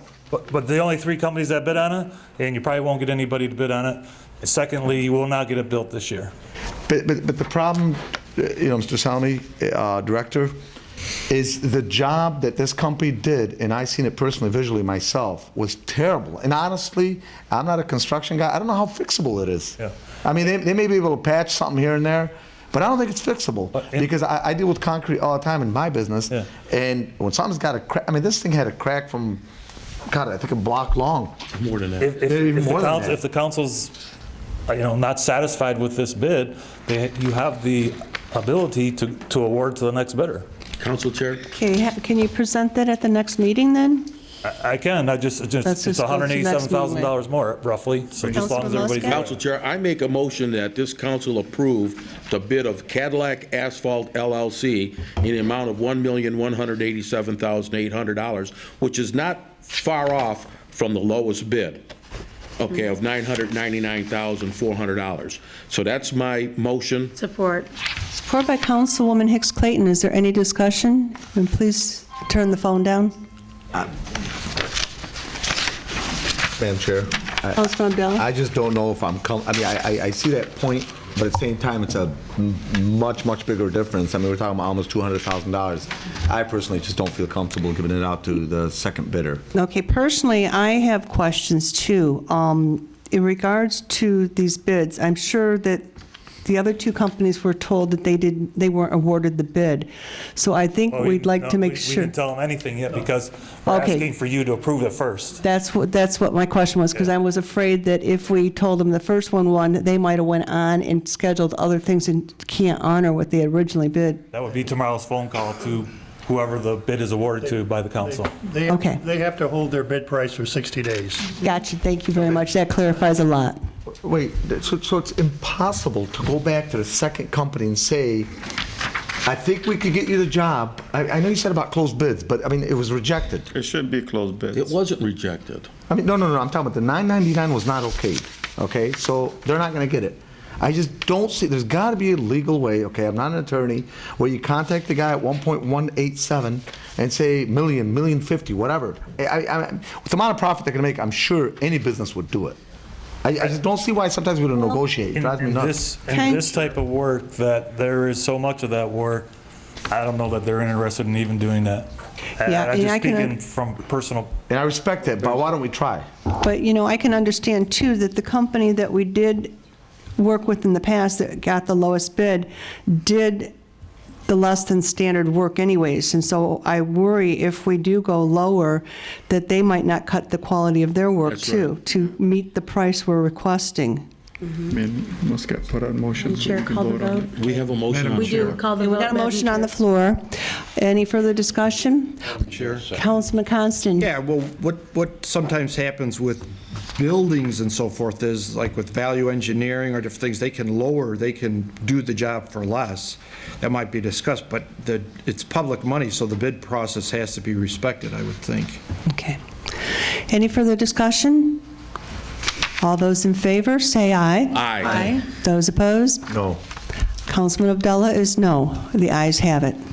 So, just so I'm clear, so the bid is awarded to Cadillac Asphalt? Correct. Yes, that we made a second motion to give it to Cadillac. Thank you. Okay, next we have DPW Director. You're popular tonight. Yeah. Salmi, Fire Station Headquarters Building Investigation. Madam Chair, Councilman Abdullah. I move that we concur with Public Works Director John Selmy, requesting permission to purchase one Vermeer BC 1500-15-inch brush chipper in the amount of $59,980. The pricing for this comes from Sourcewell, which Dearborn Heights is a member, and this is as the purchase will be expensed out of the 2019-2020 Highway Department capital outlay budget as outlined in item 9E. Support by Councilman Bazey. Is there any discussion? All those in favor, say aye. Aye. Those opposed? The ayes have it. Before we move on, I'm going to ask everyone again to please check your phones and make sure they are turned off. If you need to keep it on, if you're expecting a call, I would ask that you step into the hallway. Thank you. Next item on the agenda is DPW Director Selmy. Hydro Corp Cross Connect. At F. You got to do F. Oh, I'm sorry. Headquarters. That's the one I just read. Oh. We did 90, we're on 90. Okay, sorry. DPW Director Selmy, Fire Station Headquarters Building Investigation. Madam Chair. Councilwoman Hicks Clayton. Thank you, Madam Chair. Move to concur with Director of Public Works, John Selmy, and approve Wade Trim to investigate Fire Station Headquarters building settlement issues. The cost for services shall not exceed $18,800 as outlined in 9F. Support. Support by Councilman Bazey. Is there any discussion? Madam Chair? Councilman Abdullah? I know the chief is not here, but I think the deputy fire chief is here, if you don't mind. I had a little bit of a challenge with this one. So, because when you go on the second page, on the initial letter from Wade Trim, one of the things that I noticed in there is SME I'm going to read the last part. SME consultants to perform the required geotechnical investigation. SME has some history on the site, which is this building, as they did the initial soil investigation during the design of the building in 1996. So now I have a problem with possible conflict of interest. So the building that initially did, the company that initially did some of the work, now we're having them investigate, and there could be, I'm not going to badmouth them, I don't know them, but there could be potential for conflict of interest, because if they come out with a potential problem, then the first question anybody would ask, well, why didn't you either find it back then, or what was the mistake? It just seems like conflict of interest for them to check their own work. May I answer that? They did the soil borings, which is the soil information, and that information is given to the architect and designer of the building to use to design the building. So the soil information is just to determine the type of soil, the strength of the soil, so they have that information on file. These new borings, then they can compare the two to see what's changed over time, and then take that information and give it to a designer to come up with a fix. So SME did not do the structural analysis for the building. Okay, but there's some, is it potential cracks in the building? There are. Okay. What's happening, Councilman, real quickly, and you correct me if I'm wrong, but there's like 3 sections of the building that are separating. So there's like the administrative part in that area, then where the equipment is, and then there's like an auxiliary room to the side. Each of them are separating from each other. One of the concerns I have is a fix could be $500,000. There's hard to see pictures here, but you will see significant cracking between those 3 areas. And I remember when I was a little boy, this was all swampland. I was surprised when the thing got built where it got built. I didn't, in fact, I objected to it when I was sitting in your seat on the council because I felt that there's a reason why the builder didn't put homes up in that area and donated the property to the city. And I think we're finding out why. But I'm trying to find out, so a soil test, just for clarification, and I'm not a structural engineer or building engineer or any type of contractor, but I'm just trying to understand this. When they do a soil test, that's very similar to when you build a home, you do the perk test. Is that correct or incorrect? Well, it's different. They take borings, it would be about 15 feet in depth, and they take samples of the soil every 5 feet, and they do analysis, the type of soil, the bearing capacity of that soil. So they have that information in file. Is that similar to a perk test? Right. And now they'll do a second set of tests and compare between what was 1996 and today. So this is why I've got a challenge with this. Again, I'm not a you want to compare the two types of soil. But I'm just saying a perk test, based on my little knowledge of it, in general, is how much that soil can carry, how much weight that soil can carry. Is that correct? Correct. Okay. So, and usually if the soil cannot carry, you'll start to have potential structural issues. Right. So now where I'm going with this is, if they were wrong back then, and that caused the potential cracking or movement or what have you, are they the right people to bring back and say, hey, what do you guys think? I'm just thinking out loud here. The soils company did not do the design of the building. It's the architect. Okay, the architect. I understand, but the perk test is how much weight of the soil can carry. Yeah, but the architect made his decision, and we would say possibly at this late a time, he goofed. He made a major difficult problem and put a structure, had us build a structure that can't be supported by the soil. I just don't want any type of conflict of interest. There's no conflict, because if you use someone, okay. Yeah, good. We've determined there's no conflict of interest. Is there any further discussion? All those in favor, say aye. Aye. Those opposed? No. Councilman Abdullah is opposed. The ayes have it. Next, we have DPW Director Selmy, Hydro Corporation Cross Connection Control Service Agreement Extension. Council Chair, Councilman Muscat? I move that council concur with Mr. Selmy with the service agreement with Hydro Corp for testing of backflow devices. As outlined in 9G, not many companies do this, and they're going to keep their costs at the same level, so it is, in my opinion, good. Supported by Councilman Bazey. Any discussion? I only have one thing. I'd like to see in the future if we could possibly get one of our people certified backflow technician and take over this after a while. Because that would, that's, $36,000 a year roughly. We can probably get somebody to do this ourselves on a. Okay, also. In some communities, they use their plumbing inspector. Correct. They have a full-time plumbing inspector. Correct. And they use him, and then some of those fees for his salary are paid from the water department to cover those costs. But I think you need to have a full-time That's what I'd plumbing like to see it inspector for to have your. that happen. I'd like to see that for your department. They'll have someone certified in your department. I think by the state you can do that, but typically it's better to be done by a licensed plumber. Okay, thank you. Okay, also too, I'd like to make a comment on this.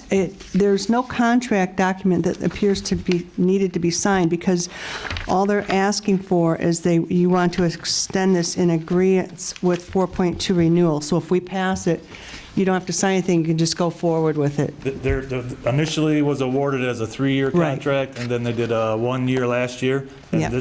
and per their contract, this is the last 1-year renewal. Right, because it said there was a contract to sign, but it's not necessary from Which what I I do saw. have a copy of that one. Okay, yes. Okay, is there any further discussion? This is for Hydro Corporation Cross Connection Control Service Agreement Extension. All those in favor say aye. Aye. Those opposed? The ayes have it. Next, we have DPW Director Selmy. Approval to dispose of used equipment. Madam Chair. Councilwoman Hicks Clayton. Thank you, Madam Chair. I move to concur with Director of Public Works John Selmy and approve the disposal of the two, looks like those, what are, backhoes? Backhoes. Yeah, they look like backhoes, as outlined in 9H. Support. Support by Councilman Muscat. Is there any discussion? Chair? Councilman Bazey. What is the plan to do with that equipment? Are we selling them, or are we? So the other group of equipment that you guys approved in the prior meeting, I'm going to put everything together, these two, and then you approved some mowers tonight, so I'll probably be back at the next council meeting to get rid of a couple other mowers. And then there's a auctioneer that works with municipalities. He'll come out, take pictures and everything. He'll put it up on his website, and no cost to us, and we'll get rid of them that way. Thank you. Thank you. Any further discussion? Okay, this is for approval to dispose of used equipment. All those in favor say aye. Aye. Those opposed? The ayes have it. Next on the agenda is new business. This is the business license renewals for the Lascawa VFW number 7546, located at 6828 Waverly, and 342 Bar and Grill, formerly Confetti Liquor Box, located at 3932 Pelham. Madam Chair, Councilman Constant. I move that we approve the business license renewals for the Lyskawa Post and the former Confetti Lounge, now known as 342 Bar, as outlined in 13A. Support. Support by Councilman Bazey. Is there any further discussion? All those in favor say aye. Aye. Those opposed? The ayes have it. Next, we have comments from council members. Madam Chair. I ask that we keep them short and be recognized. Councilwoman Hicks Clayton. Thank you, Madam Chair. I have 3 items. I'll be very brief. One is an announcement for our Congresswoman Rashida Tlaib. She is inviting everyone to the Democracy for All town hall meeting. She invites, everyone to attend to find out more about how redistricting and voting right changes will impact you and your community. The date is July 20th. From 10 a.m. to noon. It's going to be at Hype Athletics. The address for Hype is 23302 West Warren Avenue in Dearborn Heights, 48127. Special guests include the League of Women Voters, Voters Not Politicians, A. Philip Randolph Institute, and Michigan Secretary of State. For more information, you may call 313-463-6220. The other 2 items I have are for follow-up purposes. The first one is I had submitted email correspondence requesting the FEMA mitigation grant quarterly reports and final report. It's been probably about a week and a half, and I have not received a response or the information. And as council members, that information we should have. My other question that goes along with that is with the administration fees. Who is the administrator who receives those fees under that? And I would have seen that in the quarterly report if I had received them, but I have not.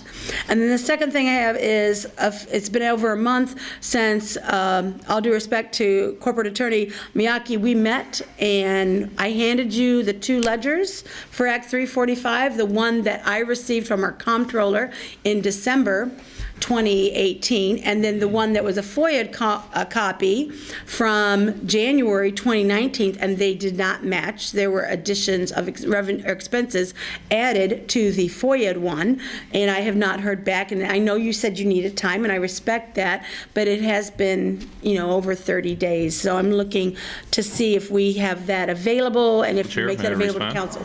Go ahead, Councilor. Sure. I met with both Treasurer Riley and Comptroller Vance. They explained the issues and suggested that I contact you to schedule up a meeting to go through these. Okay. And that's what we'll Sounds like do. you need to schedule a meeting. And Can we do that? I mean, I would like the council body to be part of that versus just me, of course, even though I'm the person who originally met, but we said I'd like the council to be involved if We possible. will do whatever the council wants with regard to that. If the council chair wants me to schedule a meeting with yourself first, we'll do that. If the council chair could let us know one way or the other. Okay. All right, thank you. Ms. Laszlo? In regards to the first comment, who did you submit your FOIA to? I sent that directly to the mayor because I understand everything that I request has to be sent to the mayor's office. Okay, but then it wasn't a FOIA, because if it was a FOIA, it would have went to me and I would have gotten that to you. So if you submit it under FOIA, I can get you what you're asking? That. Well, you said it was a Well, as a FOIA. council, as council members, we don't FOIA anything. I understand that, but she said it was a FOIA, and I handle FOIAs, and I didn't get that. I said so- FOIA. It was request for the quarterly reports and the final report. Okay, I just want to make sure because we did not Because I get a wouldn't FOIA. need to FOIA it because it's a financial record that the charter provides for us to Yeah, have we're record to. not, you're entitled to it, we don't have a problem. Okay, let them get it to you. All right. Council Chair? Councilman, I just want you to, all council people and Mr. Mayor, I passed out some pictures earlier today of there's 2 main sewer lines that were cleaned by our new sewer cleaning company that came on, I believe, the 1st of February. The outstanding job that they're doing, they're now giving us the camera videos of the befores and afters. And just to tell you that I've been in contact with them, and they have nothing but good to say about our DPW director, that he's a very pleasure to work with and very cooperative. And so I tip my cap to Mr. Selmy. I just want you to see the pictures here of the proof. And I believe Mr. Selmy will get with us on something new that they're going to be trying out here shortly. Thank you, Mr. Selmy. Councilman Abdullah. I'd just like to add to that the director's been very good to work with, and he's done a great job, so I thank him. And I too have heard good things from both the employees and, The whole team's not just me. Madam Chair. You make it work. but you make them work. Madam Chair. Councilman Constant. Thank you. Briefly, the city council does not decide whether business opens or doesn't open. The issue before the council is not this particular operator opening or not opening his business. The issue was voting on the moratorium and the number of the moratorium. We had no discussion, and we had been promised at least a study session. I don't think that, I think there should have been allowed at least some discussion regarding this. Madam Chair? Councilman Bazey? I got a few items. The first one, I still haven't seen the vehicle lists of all city vehicles, all the vehicles that are owned by the city. If we can't get it, do we have to do a subpoena to get those records? I'd like to find out, when can we get a list of all city vehicles? Because again, we keep getting invoices for vehicles. I'm not aware of these vehicles. If we keep approving vehicle maintenance, we need to get a list of all the vehicles that are owned by the city. Comptroller Vance, would you like to comment on that? Yes, my intern finished that this afternoon, so I was planning on sending it either tomorrow or the beginning of next week. Okay. Thank you. Thank you. Second item, we spent almost $250,000 for an $80,000 bathroom, and we still have issues with the lighting. So what's going on with the lighting at Parkland Park? We keep getting concerns from residents that there's illegal activities going back there. They've called multiple times. Nobody seems to care or answer them. So I'd like to find out what's going on with Parkland Park lighting in the evening. Would anybody like to comment on that?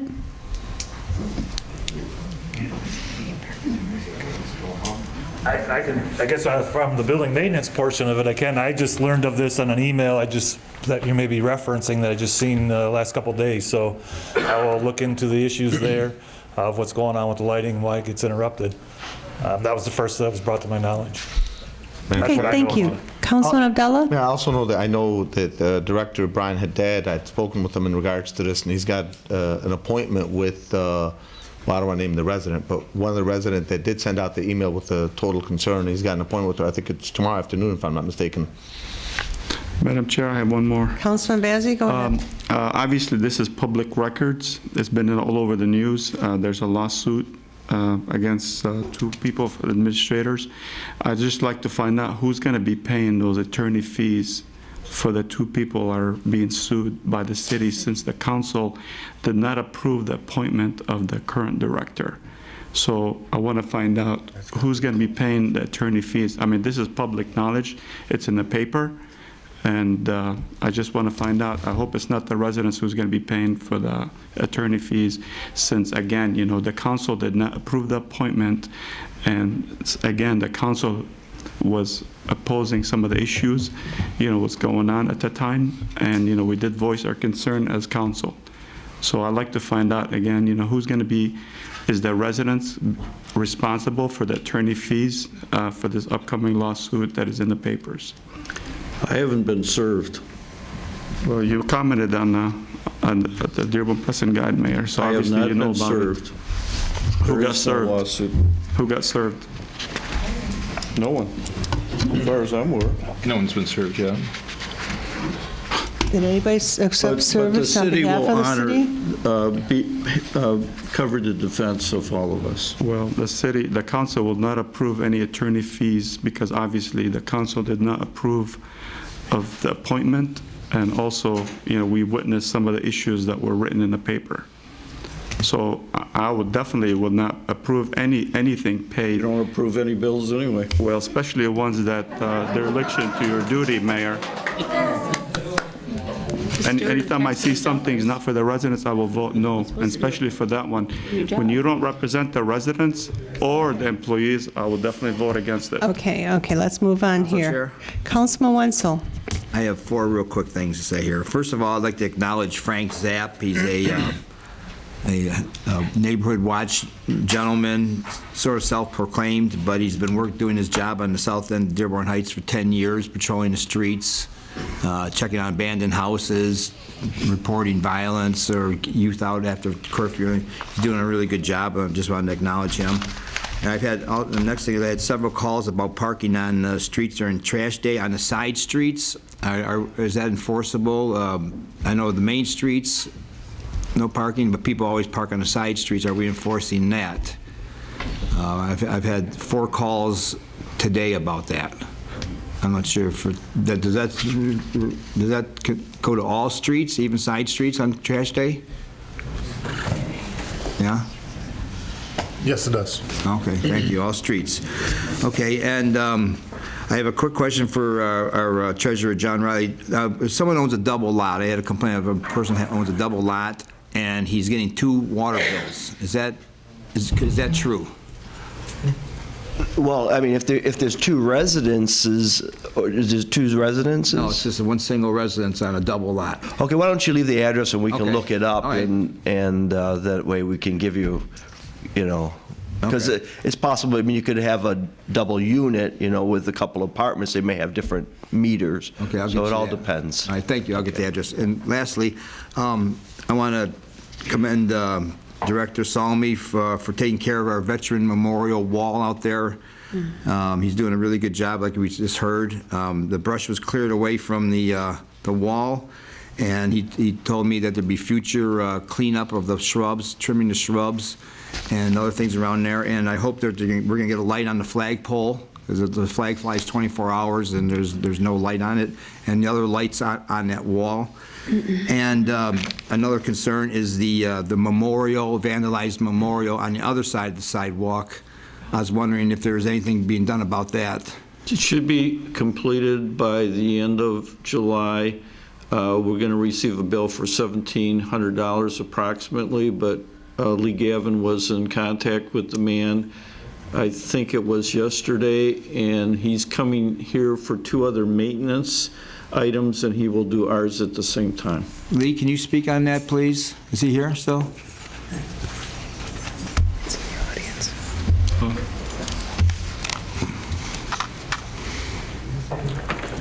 Yeah, I spoke with Nick Christensen.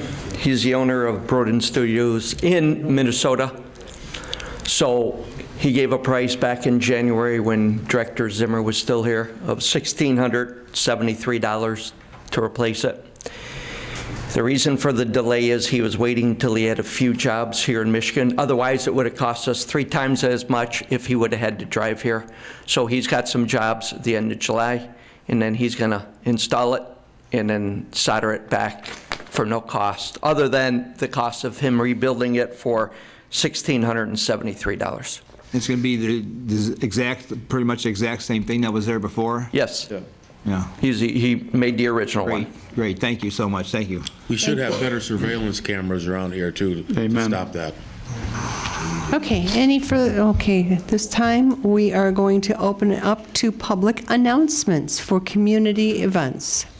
Well, this isn't a community event, but I would just like to let the residents of Dearborn Heights know that on June 28th, the Treasurer's Office mailed out the tax bills. They come in the blue envelope with Boy, the aren't yellow. you the hero? Oh, boy. You're the special one tonight. Right, necessary evil. If you have not received it, please call the Treasurer's Office at 791-3410. You can pay, the tax bills can be paid, there's a return envelope in each envelope that you can mail in a check with the bottom stub. You can come into City Hall Monday through Thursday between 8 and 5. We have a night deposit outside of the front doors of City Hall. You can put a check in there in the envelope with the coupon. You can pay at Dearborn Federal Savings Bank's Dearborn Heights branches. There's one on Warren Avenue and one on Telegraph. Or you can go online and pay online using a credit card or e-check. There is a convenience fee to use a credit card and an e-check. So, and if you have any questions, again, please call the Treasurer's Office, okay? Thank you. I'm sure you'll be flooded for calls. Where's my Yeah. my You bill, found right? me. Oh, I'm sorry. I did skip our clerk, Walt. Thank you, Madam Chair. The absentee ballots were mailed, excuse me. The absentee ballots were mailed out on July the 2nd, 1 week ago today. There was a delay in the delivery of those. My understanding is there was a power outage at the main post office. We deliver them to Dearborn Bulk Mail. Dearborn delivers them downtown, and then they get distributed out. Downtown had a power outage which delayed the delivery. Many people I know did not get theirs till Saturday. Anybody here that are on our absentee list, have you all gotten your ballots? Okay. If you have not, I did receive a phone call today from somebody, and I asked them to wait until Thursday. If you applied for an absentee ballot and you do not have it by Thursday, call us immediately. Do not delay, do not wait. 791-3432. We will be able to issue you a new one. State law requires that you request a replacement ballot by writing, no matter the circumstances, whether it didn't come in the mail. We have those forms available. I'm going to try to put it online so you could fill it out and email it to us to make it as simple as possible. The other comment I want to make about the election so far, I have received several phone calls about complaints regarding campaign election laws or election law violations. As we explained to the people who called, the clerk's office is neither the enforcer or the investigator on these complaints. There are a couple different ways of Michigan election law being violated with regards to the complaints that we're getting. And that is either handled through a referral. We cannot refer, but it would be, you would have to make a complaint with the local law enforcement agency. Also, if it's a literature, that's a campaign finance law. Wayne County has forms that you can submit to the state to make those complaints.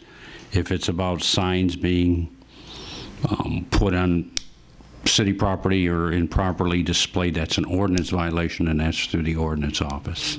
So I hope that clarifies that the clerk's office does not have any enforcement power over any of these laws. Any questions regarding any election issues, please call my office at 313-791-3432. Thank you so much. Thank you. Now we will open it back up for public announcements. Library. No, I said public announcements. Sorry. I'm going back to public announcements. I said we're going to open it back up for public announcements. Hello, Council Chair, Mayor. First off, I just want to say summer reading program is going along pretty good. We had hundreds of kids attend one of our events.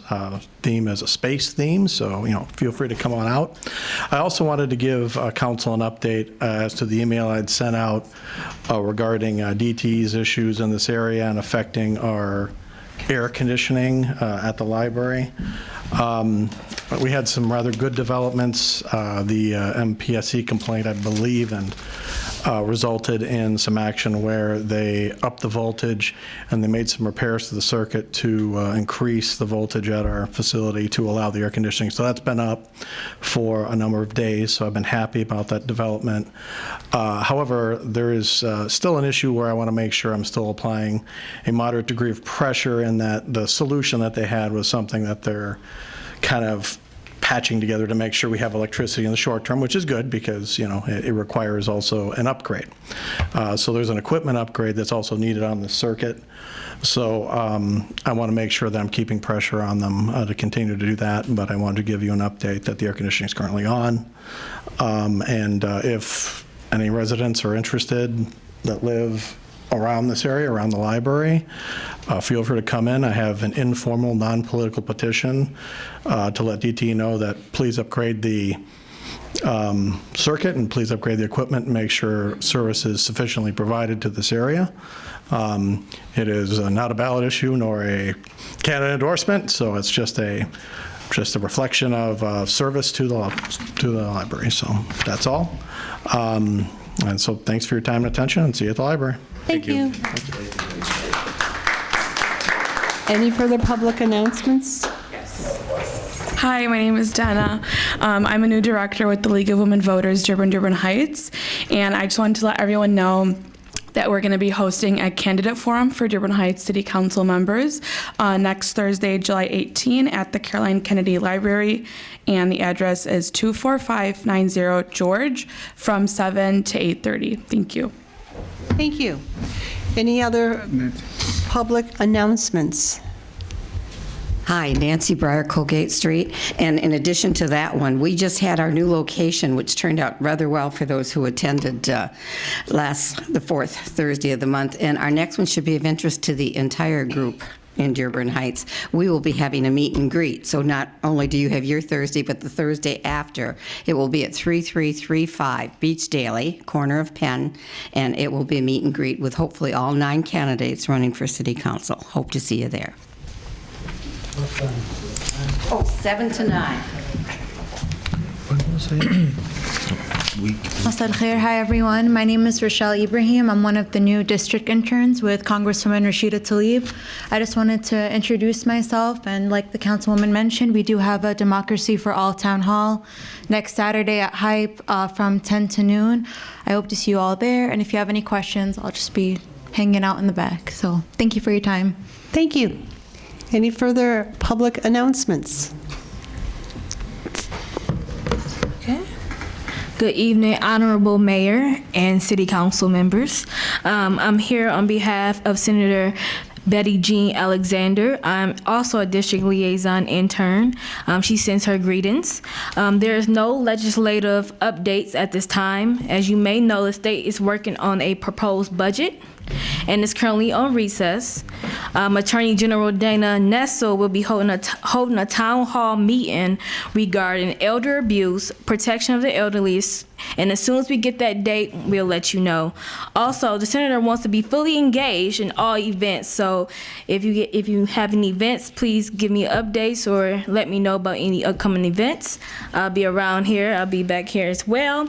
And if you have any questions or concerns, you can see me or contact the office at 517-373-0994. Thank you. Thank you. Any further public announcements?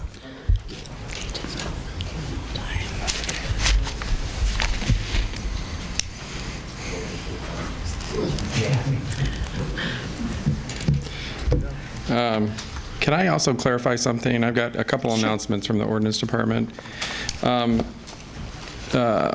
The original bid that went out for artistic did include specific names, not for the intention of it being directed towards any one particular group. I'm going to be honest, I've said this before, a lot of that was copy and pasted from a previous bid, and I even, the day we had our meeting in this room with the folks that did bid, we clarified that for them then. So I wanted to make sure that, again, I want to get rid of all that mojo. I don't like all the direction that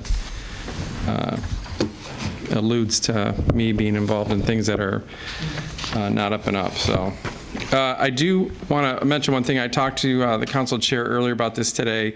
There were, in the building department, several weeks ago, there was a gentleman that is a contractor that approached us. I did talk to the council chair about this earlier.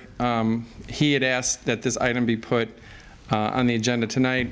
We had a discussion about it and thought it would be too cumbersome.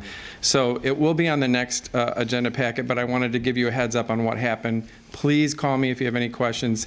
What occurred in 2017 is that this gentleman pulled a permit. He was under contract with a homeowner. He pulled a permit for some doing some addition work on this property. Very shortly thereafter, meaning the contractor and the homeowner, decided not to work together anymore. So unfortunately, that didn't get resolved till just shortly, just a couple months ago. Seems odd that it's 2 years later, but I will say this much: it involved court between the two of them. A resolution finally occurred in court just a couple months ago. So he came, which is a normal procedure, to the building department and applied for a reimbursement of his permit fees. The total permit cost was over $10,000. I spoke with Treasurer Riley. Oh, there he is. And he felt more comfortable. We felt more comfortable that this come in front of you guys. So all this will be in the next packet. I did tell the gentleman today, though, that I would give you a heads up so that you know it will be coming to you with scheduling for the next agenda. Please call me. If you want to come in, I can show you copies of the original permit. I can show you the letter that I sent, the form that we used to submit for reimbursement. It happens on a very regular basis, sometimes almost daily, where homeowners decide not to go with a contractor and they decide to pull out of the contract. Many of you probably are aware of that yourselves. So I wanted to let you know that that's going to be coming forward. You're all welcome to come anytime. Just give me a call. You're welcome to come to the building department and ask for any forms. I'm more than glad to show you. I've extended that invitation to some of the council folks here. Some of you, this is a program that we started a couple months ago in the Ordinance Department called the Bravo Award. A lot of the ordinance officers were feeling blue, so to speak, not just because they drive blue cars, but they were feeling like they're always the deliverers of bad news. So they came up with a process called the Bravo Award, because during their travels throughout the day, they see lots of folks who take a lot of time, special attention to their properties, and they wanted to recognize them, so they came up with a Bravo Award. So I just wanted to mention that there were 12 of them issued last week, and this momentum continues to go. MHS is desperately looking for foster people.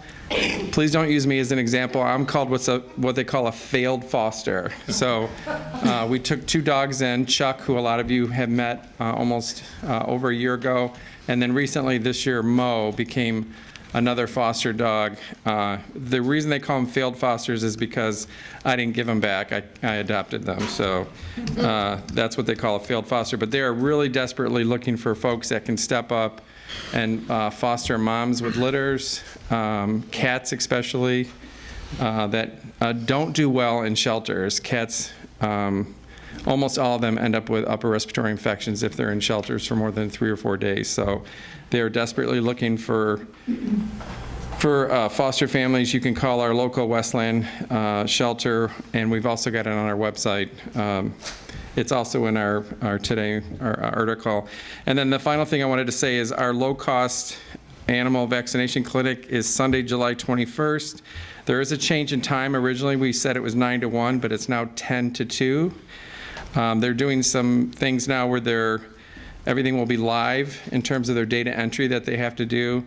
And they're having an issue starting at 9 in the morning because of this change. So it's full service vaccines, rabies vaccines, microchips, and for any of our 4-legged residents of Dearborn Heights, licenses will be available that day. So, all right, thank you so much. Enjoy your Madam evening. Chair. Councilman Bazey?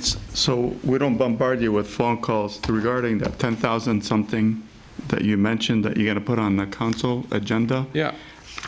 For myself, I'd like to see a canceled check. The person that wrote a check, obviously, to the city, if there's a deposit, I'd like to see that, at the package. So if you're going to ask us I'd like to see that money, when the money got deposited, where it got deposited into a city fund before, I can approve anything. I'd like to see that money, especially $10,000 is a lot of money. Treasurer Riley, are you still here? I think I had asked that same question of you earlier. Well, we do have original receipt. We can show the deposit of that day. We often scan the checks that come in. I'm not sure if we have a scanned check of that particular item, but we can look. And the gentleman who was in today, he had his original receipt, which I saw. So his receipt is stamped through the treasurer's office, paid in full. We'll review that. If you can put in that package. If not, he may be able to get the canceled check from his bank if we're not able to retrieve. If you could, please. Yeah. Madam Chair, may I add to that? The backup, would you just include it in the packet anyway versus us coming to you and saying, show us? Yeah. Just attach it as backup. 100%. It'd make it easier for you and your time to respect your time with what you do 100%. daily, please? Yep. Thank you. Yeah, and this is different because it's coming from an escrow account. It's not like it was money that was budgeted. It was a deposited amount for a permit that didn't. And I do. It's several of these a week, I would say, when people decide they're going to go with somebody else, they cancel the permit. Yeah, and the thing that threw us all off is the length of time. And then once we had a conversation with him and he explained that there was litigation, and included in that litigation and that final order for him is that he's ordered to pay the homeowner back the amount that the homeowner extended to him as well. So, all right, thank you. Thank you. Okay, any further public announcements? Okay, at this time, I'm going to open it up to public announcement. Sorry. I'll be quick, I promise. Okay. Good evening, Council, Mr. Mayor. Appreciate you guys having me. My name is Jake Woods. I'm a project manager at HP Snap. Last week, we completed our final project, the third house, as part of the CAP program. It's the tax foreclosure rehab program you guys started last year. So we held the open house for specifically the neighbors in the neighborhood just to see the impact, the positive impact that the program's having. The feedback we got was just outstanding. People thanking us for not renting, the extensive rehab that was put into the house. A few members of council were able to make it out there, and then Lee Gavin from the mayor's office actually came out as well. So I do believe we were successful with our goal. We communicated to the residents nearby that this program is doing more than just letting the properties go to auction. So after getting the feedback we've gotten, if you haven't gotten a chance to see the property, I will send an email out to council, mayor's office. But if you want to see the property in person, which is the only way to do it justice, schedule something with me for the coming week. The property is sold, so it's going to be out of our hands soon, but we'd love to show you guys the work if you haven't been able to make it there. So if the program wasn't implemented, the property would have gone to the county would have auctioned it. Anybody from China, California, or even a local landlord can buy it online. They would have bought it. They're not required to put any minimum investment in. So without any or little investment, they're going to stick a tenant in there, rent it for the price that they can get out of it, and the house will never get restored with the way that it should be. So your decision made a huge difference just in the small number of houses that you guys took last year. This year's list is available from the county. You should have it in the treasurer's office, the mayor's office. I recommend you definitely take a look at it if you don't have a team to check out the properties. The most important thing that I can say to you is that the city needs to hold these properties. You guys want to disagree about the contractors you want to use, that's all fine and dandy. But buy the properties. Decide what you can do with that later. You have a small window of time to acquire them, and the consequences for not taking the properties are far worse than the city holding the properties for a little while. So like I said, if you can get those, sort out the rest in the future, we're happy to help as best we can. And like I said, come check out our work. We do a great job for you guys. Not just for the city itself, but for the residents in the city. Ask the neighbors on that block what they thought of the house, and they'll give you an idea. Thank you for your time. Thank you for what you do. Thank you, Councilman Muscat. I saw that house, and that was magnificent. You guys, I saw the Yes. before and after. I walked through it before and after. Beautiful home, and it's very well priced. Obviously, I told the people this is not going to last more than a week or so, and obviously it didn't. Yeah. So. Yeah. Thank you. Thank you. Okay, any further comment? Public announcement? Go ahead. Well, I'm going to piggyback. Good evening, Mayor and Council. I am Jim Budziak with FPJ Investments. I don't know if you noticed, but earlier today, I emailed the entire council an update on our 3 homes that were part of the CAP program. And our 3 homes are also completed. My average renovation was somewhere in the neighborhood of $70,000. I did 2 properties last year that were actually part of the Wayne County Land Bank program. The Land Bank ran their own program for a couple of years, and I did a couple of properties in Dearborn Heights as part of that program.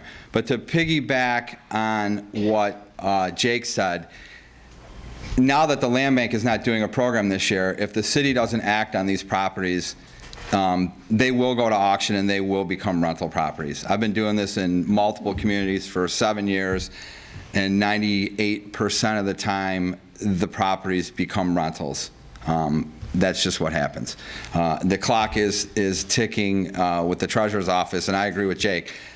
You can take the properties and kind of figure out what you're going to do with them later, you know, and if you don't want to use us, use different contractors. But I believe it's in the neighborhood's best interest and the city's best interest to take the properties. And just one other thing, the communities that we've been in for years, we're starting to see momentum on appraised values, because the appraisers in those communities now go to our properties because they know that our properties will be the highest and best comps. So it not only increases the value of the particular properties that we've done, it starts to increase the value of the entire neighborhood by providing a great comp for that neighborhood. And I'm sure Mr. Abdallah could speak to that too. That's correct. One other thing I'd like to just mention, or well, 2 things, is this program was dropped on Lee Gavin's lap kind of midway, and I came in and met with him, and he's been fantastic to work with. And he's, I mean, from my perspective, he's done a great job on keeping the program moving forward. And then, I'm sorry, but I can't see your name. Pardon? Tom, Councilman Tom. I would be remiss if I didn't, you know, at least say, you know, I admire what you've done. I mean, not everybody would do that, and you know, you're part of the greatest generation, and I want to commend you for, you know, for stepping up and doing that for your grandchildren. Thank you. Hey, any more public announcements? This time I will open it up to public comments. And I did grant you, sir, a few extra minutes. Evening, my name is Ed Jackson, live over on around the corner anyway. As a prelude to my prepared remarks, because the last time I was up here, actually last 2 times I've been up here, I've just kind of spoken my mind. This time I took time to actually written a prepared statement. The prelude to my statement, I'd like to mention some names. Edward Abato, Benjamin Clark Jr., John F. Banikowski, Richard Farrell, Freddie P. Bergenson, Charles D. Garrison, Amos Berlin, Maurice Jean, Clarence Berlin, Russell H. Hackett, Charles Bonifield, Robert Hales, Bruce A. Bowers, William E. Harland, James A. Bubb Jr., Gerald L. Harris, Frank Buchanan, Michael P. Gallagher, R.C. Rice, John Pankowski, Gerald Tucker, Jimmy Dale Riles, Kenneth Lee Coswell, V. David DeGrassi Jr., Robert Dowett, Warren M. Kelly, William J. Murphy, David Allen Nicole, Hugh J. Roddy, Donald J. Spataford Jr., Tad Clinton Jr., Stephen Hornack, Dennis Spinelli, Bruce Wilder, Ralph T. Mueller, Robert Harris, Julius Petrowski, Jay Hawk, Peter Ilian Shevlin, Norman F. Hornwell, Earl D. Sylvester, William A. Kaiser, Harry E. Weiss, Willard J. Landani, Earl Walker, Harry R. McKinney, Harold F. Watts, Peter J. Moore, Lee Winard, Robert J. Natzman, J.C. Dyer, Gene Neisser, Rick Stewart, James Tilley, Bruce Bowers, Robert John DePietro, Glenn Owen Helka, Joshua D. Brown, and Jason Mikowski. I will now read you my prepared statement. I'm returning for the 3rd time to discuss memorials in front of City Hall. They are not being maintained. We are a city of 58,000 people. Anybody going by City Hall has to pass them. I would guess that with all the citizen business and folks who work at City Hall, these are seen at least 250,000 times a year. It is an embarrassment to the city. You should not have to take a citizen to come to a council meeting to point this out. There is no reason for the condition they are in. Even the flags are not in good shape. When you go to the city website, there's no mention about having any memorials in the city, at the city hall or anywhere else in the city. As these are honoring special people, you would think the city would want it known that they are here. That was the point of erecting them. We should have something to be proud of. In regards to the memorial wall in the area surrounding it, which was dedicated June 27, 1991, the mayor at the last meeting stated a retired gentleman was keeping it up and is no longer doing it. This is a function that should be handled by the DPW. It is on city grounds, therefore it makes it a city responsibility to maintain. I went by the site earlier and found that only some branches have been trimmed. Nothing has been done with the bushes to prevent someone from walking up to it for viewing. It needs painted, the plaques cleaned, bushes trimmed properly. In regards to the memorial for Specs Dr. Joshua Brown, dedicated June 3rd, 2007, the mayor said the mayor said that the city has a contract with the company about repairs. He said there's a contract with the memorial group, which is Fallen Heroes Memorial Foundation, and they will do the maintenance on it. He said the city is prohibited from any type of maintenance. He then stated he would call them. I've done some research and been in contact with that organization and was told that is not correct information. They were contacted in October and November 2018 about the damage. As of Monday, there had been no communication with that organization from the city. There is also no contract for maintenance. At the last meeting, I made a statement to the mayor that maybe bring in some veterans would show the concern about the conditions of memorials, and was told, quote, "You won't get done any quicker." He then informed me, "Do what you have to do." I found those comments disrespectful to myself, the memories of the folks on the memorials, the concerns of the citizens and veterans. You are the mayor and should be leading. By the way, I have the same update that Mr. Gavin gave you, so far as it's been cast and should be in place by the end of the month. Any other updates, I'll be more than happy to come to City Council to pass on the correct information. Thank you. Council Chair? Councilman Wenzel? One of the names that the gentleman read was Jim Riles, and Jim Riles was killed in Vietnam. He was my brother, who was also a Vietnam veteran, Mike Wenzel. He was my brother's best friend and escorted the body back to the United States. And that wall means a lot to me. My dad was a veteran, my brother was a veteran, I had many family members that are, and it is a shame that's in the condition it's in. It was built and it was just left there to weeds overgrow it. They're starting to do something now. As it was mentioned, these memorials are for people to come and see. There's no mention of them. I think we should do every effort. I don't know if we should make a motion to allocate some monies to maintain these, or is that something that we should just wait and see what happens? It's just city property. It should be covered under the general maintenance for city property. It's nothing special over and above that. It should just be maintained like everything else. No, I know. I spoke with Director Salmi, and he said that he will entertain the idea of citizens coming to maintain the shrubberies and things like that around there, and maybe do some maintenance work. That's I don't want to be the middleman. I told them to contact him, so maybe that's something we could do. I know he said that anytime you can get free labor, he's all for it. Okay, thank you. We all are. Yeah, it needs to get done. Okay, any further public comments? Sir, step up to the microphone. You have 3 minutes. State your name.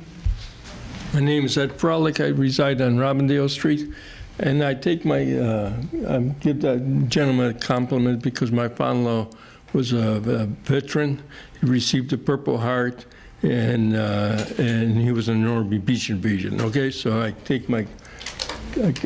commend that person. Okay, my thing is with the ordinance officers. There was a guy. I was in church. The guy was protesting that Jesus Christ is not God, okay, not to go to church and all this, okay? And it took 40 minutes for the police department to come over there to break that up, okay? I went to the ordinance officer and asked him this question, and he says they had a disturbance somewhere else. I says, well, couldn't you get some police officers, other officers to correspond? And he says to me, we're short-handed. And he says, we didn't get no raises or nothing like that. That's why we're in, and some people don't want to do their work. When I heard that comment, that got me upset, okay? And that's not the only ordinance thing. What do you call it, on Warren Avenue? The businesses, the garbage cans are out there. Bottles were by the dentist's office all the way to the top. Garbage was, when it was windy, all this garbage is falling, and I'm picking all this stuff up around my house and everything else. By PLAV was full. By, what do you call it, by State Farm Insurance was full. And I approached the ordinance officer there and then. I'm not going to give the name, but he says to me, you know what, it's up to you to call GFL. I says, for me to call GFL? He says, oh yeah. He says, I said, no, that ain't my job, that's your job, okay? And he says, well, I'll call them. And that I says, well, if they don't do, he says, I can't guarantee they'll be taken care of. I says, well, if you don't, if this and that, then you should go to the business and get on these business to get these garbage cans and that. It was done finally after, you know, I made the complaint. What I'm saying is this. Right now, the neighbor approached me about hot potholes. There's other complaints. There's things that I said that by Cambridge Dental School. There's 2 signs that belong to Dearborn Heights. I've been complaining on that for already for 5 months. It still hasn't been picked up. There's what do you call light by Blimpies around Drexel Street there, okay, and more. They got a yellow thing there and everything. When the heck is that going to be taken care of? The mayor needs to get his act together, because next council meeting I'm going to address Malotki and Bob Constance and Dave Bella, and I'm going to get, because you people work hand in hand. If this one lawyer works with the other lawyer, and if one lawyer says jump, the other lawyer jumps. Thank you. Your 3 minutes is up. Okay, is there any more public comment at this time? Please come to the microphone. You have 3 minutes.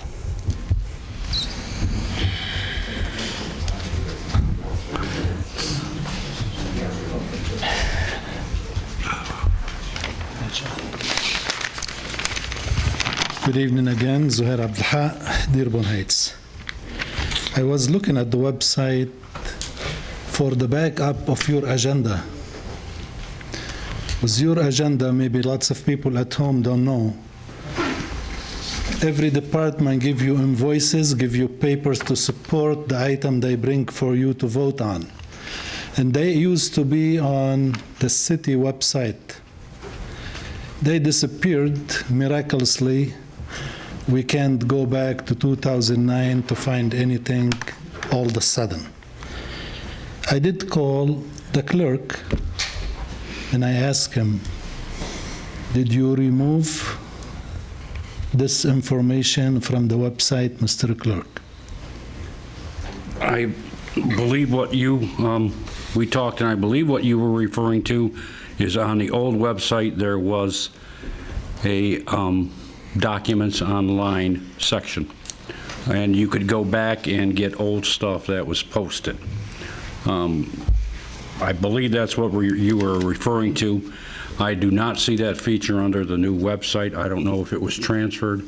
I have no control over that, and I can't give you any more. Who has control over this information, and who is capable in our city to remove things from the city website, since this information has lifetime, unlimited, it's a city council document, it doesn't have a status of limitation or anything, they must be there for the life of the city. So did you order anybody to remove it, or it was somebody else? I did not. I do not have. The pages that the city clerk's office has control over is the city clerk's page, the city council page, and the city legal postings page. Those are the pages that we control. Those are the pages that I alter, some on a weekly basis, some when necessary. Other pages I do not have control over. Do you know who has the access to remove this information? The other pages are controlled by the administration. Okay. Mr. Mayor, question to you. Do you have any idea? Of course, anybody Who has an answer? You're talking about the archives. If the clerk and the city council choose to put all that information back up, it has to be reloaded. They can reload it if they want to. It's not taken away, it's still public. It has nothing to do with what has to be published online. You're talking about archives. Yes. And those archives are still available if you want them. If the city clerk and the city council want to put them all back on the new website, they would have to physically load them back on the new website. Those basically are free. They don't cost you anything. And No, you can put them, I'm asking you, and I'm asking the city council, we're doing some research on some things happen in the city since 2009, and all of a sudden, I can't find the information. I would like you, the council, to direct the administration and the clerk to put this information back online.